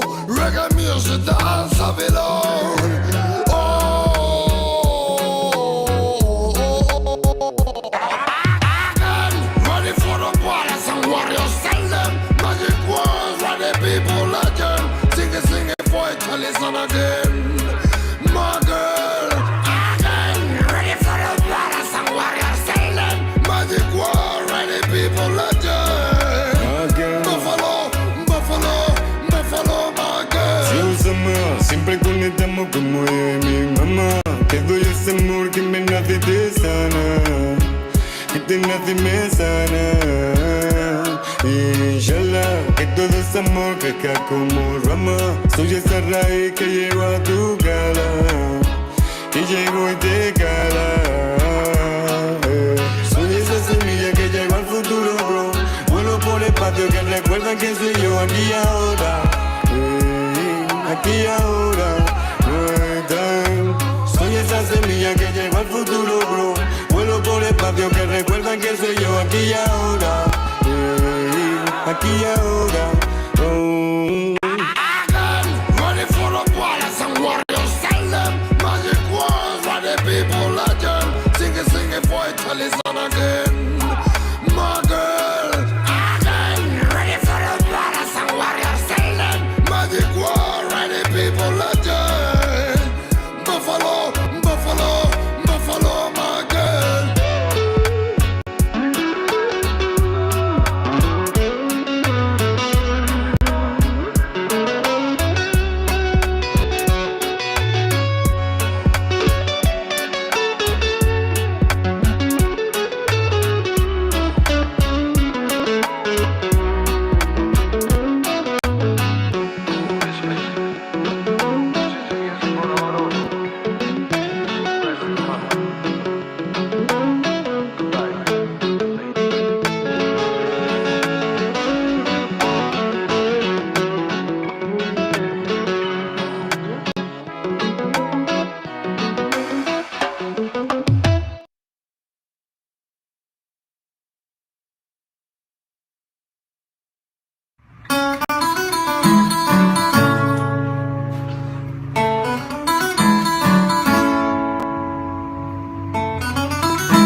Viven huyendo de la envidia como los niños en Siria de la bomba que le manda el Pentágono. Y todo el día, mamá mía, keeping it mood, that's so real. Love was man, I never fear, never, no. La travesía de la vida más que misericordiosa y nuestra prosa siempre para favor, no. Tú podrás por mí traicionar a tu familia, matar tu brazo, sangre si a vos sabías, pero yo no. Familia, familia, es el que está a la mínimo. Familia, familia, comparte almas cristalinas. Familia, familia, Rastafarian familia. Familia, familia, Magna Boy son familia, ya no maniga. هوا ديالي شو من حالي وشو من حالي، هاللي بالك ربي كبير وربي عالي، واللي جاي يديني اليوم وباغي سالي، ربي يغفر لي ولا دراري. هوا ديالي شو من حالي وشو من حالي، هاللي بالك ربي كبير وربي عالي، واللي جاي يديني اليوم وباغي سالي، ربي يغفر لي ولا دراري. Un sueño donde no había amor, se perdía el color de una flor, se marchaba lentamente con el sol en el horizonte. Pude hacer algo para calmar en mi dolor, y es por eso que le pongo flow, viviendo alto siempre. Burro Cubimba, y el que todo por la familia. Burruco bimba, ya por eso vengo a bendecir. Burruco bimba, y aunque todo por la familia. Burruco bimba, ya por eso vengo a bendecir. Familia, es el que está a la mínimo. Familia, comparte almas cristalinas. Familia, Rasta Giant familia. Magna Boy, su familia, ya no maniga. Magna super escalón, subiendo a nuevo escalón. Metallic in the salón, esquivo like si de Stallone. Esos pies van del palo, pero bitch no rascan balón. Aunque me enrollo nada cáñamo, nunca me paro. Aunque van tras de mí, no se pueden medir. Buscan el elixir, está metalizado. Y es que yo soy así, no van a descubrir sexy flow y skill con este descaro. Si familia necesita de ti, fíjalo. Burruco Connection, Antarctic Field, dígalo. A mí nadie diaria du Paris, día yo. Los magnetes han llegado, están aquí, píalo. Para soportar el dolor como no imaginas. Es la vida en ámbar. Aunque creas que no puedes tú solo con la movida. Yo llevaré tus bambas. Familia, fighting the hate and the media. Familia, it's original, man. Familia, fighting the hate and the media. Familia, yo soy un rocket, ellos a brillar. Con los míos siempre se lo baila. Menea, melena, remueve la vaina. Aunque agarre fuerte el fruto para que no se caiga. Son los magna de Boss Final. Con los míos siempre se lo baila. Menea, melena, remueve la vaina. Aunque agarre fuerte el fruto para que no se caiga. Son los magna de Boss Final. Dispara millas sin mirar y sin mirar, sin asimilar que es la puta herida de tu vida hurgo. Los manates, la chatarrilla hacen pa' pillar, piltrafillas, tres donos nos pilla y se va con la furgo. Te hará falta una pedicura y una cura, si se apura, quizás llega la locura de mi turbo. Dale vueltas a las partículas, deja ya la mandíbula quieta que sola llega a Luxemburgo. Niño que para la compota que la pera pata. Pero vinimos a mejorarla. Pa' hablar por mi familia y tengo autoridad.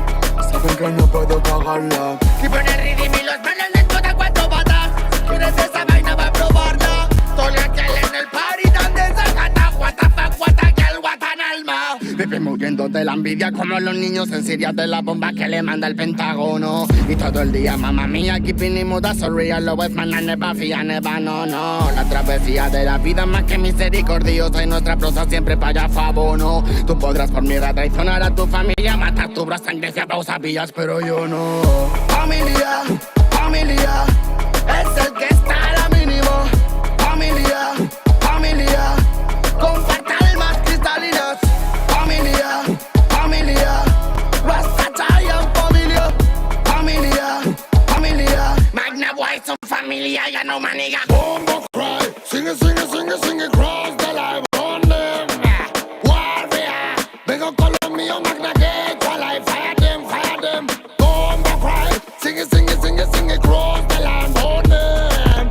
Warrior, vengo con los manas y saqué to life, fire them. I gotta stop, shut up on the microphone ballad. And let's smoke the marijuana, psycho Buddha bombo clap. Bang in the street, fire burn it, fill it with. Rasta man, I want Illuminati, play the kill. Stop, shut up on the microphone ballad. And let's smoke the marijuana, psycho Buddha bombo clap. Bang in the street, fire burn it, fill it with. Key Cray is a king, Magnus thing. Nobody, no kill them. In a creepy style. Chale, no fire them. It's a Rasta ganja. Nobody, no kill them. It's a crispy style. Tally, the fire cream. It's a Rasta ganja. Familia, Rasta chai is familia. Key Cray is familia. Pure nego is familia. Sico, Key Magneto, familia. Familia, es el que está a la mínima. Familia, comparte almas cristalinas. Familia, Rasta Giant familia. Magna Boy que te ablasta, manego.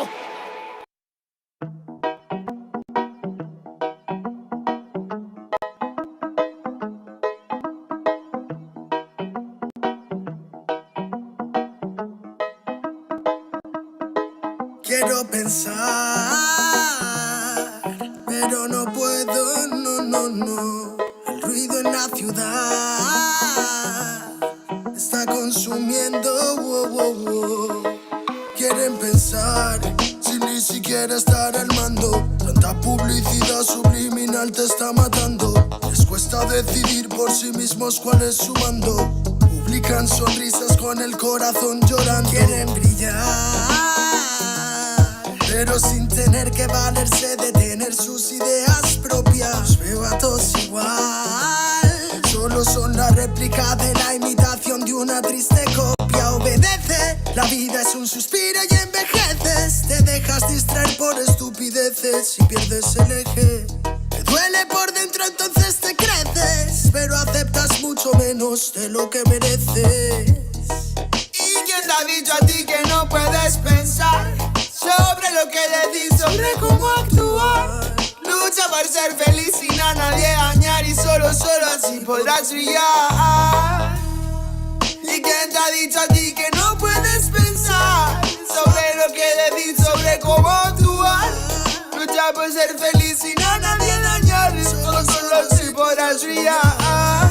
Conserva tu juicio y tu intuición, más activos que el que lucha por lo suyo y no se rinde. Yo ya sé bien cuál es mi misión, y es contarte que el mal por su propio pie pronto se extingue. No caigas bajo su control, pues por la televisión es normal que mal lo pinten. Tú mantente firme en conexión con la fuente de creación, vivirás siempre de fin de. Dios abre los ojos, dime lo que ves. A tus propios hijos matándose por billetes. Niños por cada 2 por 3. Pa' unos es bendición, con otros por su causa pequen. Y yo que intento ser un ser crístico, voy bendiciendo hasta los diablos. Piensan que es cierto el mensaje típico. Dicen que invento lo del engaño, y mientras lucho contra mis errores, demonios escucho, me ofrecen soluciones, pero sé que hay un ángel que quiere que mejore. Me dice haz un trabajo interno antes de que lo ignores, antes que otra vez llores y se llenen los mares de pena y de dolores, ya que en mi mente no caben. La paz no va en un sobre, somos algo importante. Nunca te revelaste y por eso no lo sabes. ¿Y quién te ha dicho a ti que no puedes pensar sobre lo que le di, sobre cómo actuar? Lucha por ser feliz sin a nadie dañar y solo así podrás brillar. ¿Y quién te ha dicho a ti que no puedes pensar sobre lo que le di, sobre cómo actuar? Lucha por ser feliz sin a nadie dañar y solo así podrás brillar. Me desperté tan cansado, me sentía mal herido de todo lo que he pasado. No me quita lo aprendido, por dentro me he perdonado, pero casi no me olvido. Oh. Me desperté tan cansado, me sentía mal herido de todo lo que he pasado. No me quita lo aprendido, por dentro me he perdonado, pero casi no me olvido, no, no. Todos repiten lo que dice el referente, discursos vacíos lejos de ser coherentes. De lo que no sabes será mejor que no inventes, que investigues y no te dejes lavar la mente. ¿Y quién te ha dicho a ti que no puedes pensar sobre lo que le di, sobre cómo actuar? Lucha por ser feliz sin a nadie dañar y solo así podrás brillar. ¿Y quién te ha dicho a ti que no puedes pensar sobre lo que le di, sobre cómo actuar? Lucha por ser feliz sin a nadie dañar y solo así podrás brillar. Quiero pensar, pero no puedo, no, no, no. El ruido en la ciudad está consumiendo, wow, wow, wow.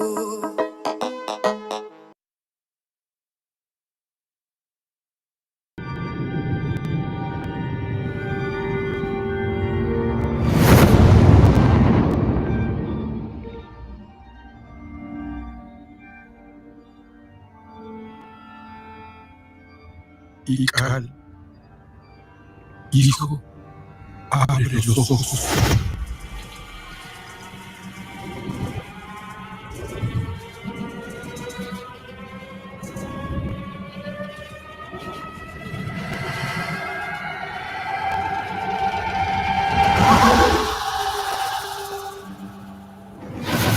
cuerpo se queda con nosotros, pero tu espíritu debe seguir.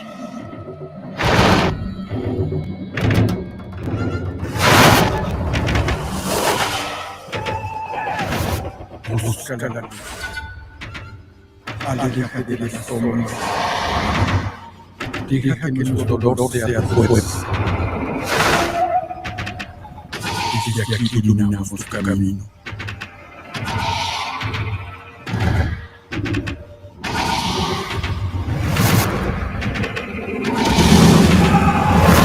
Lucha como nosotros, amamos esta pena tan grande.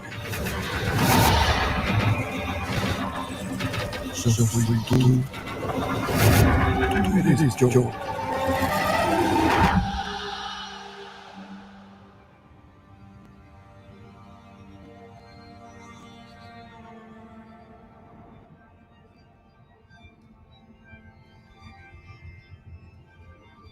La muerte que hoy nos separa, mañana volverá a unirnos. Eres libre, hijo.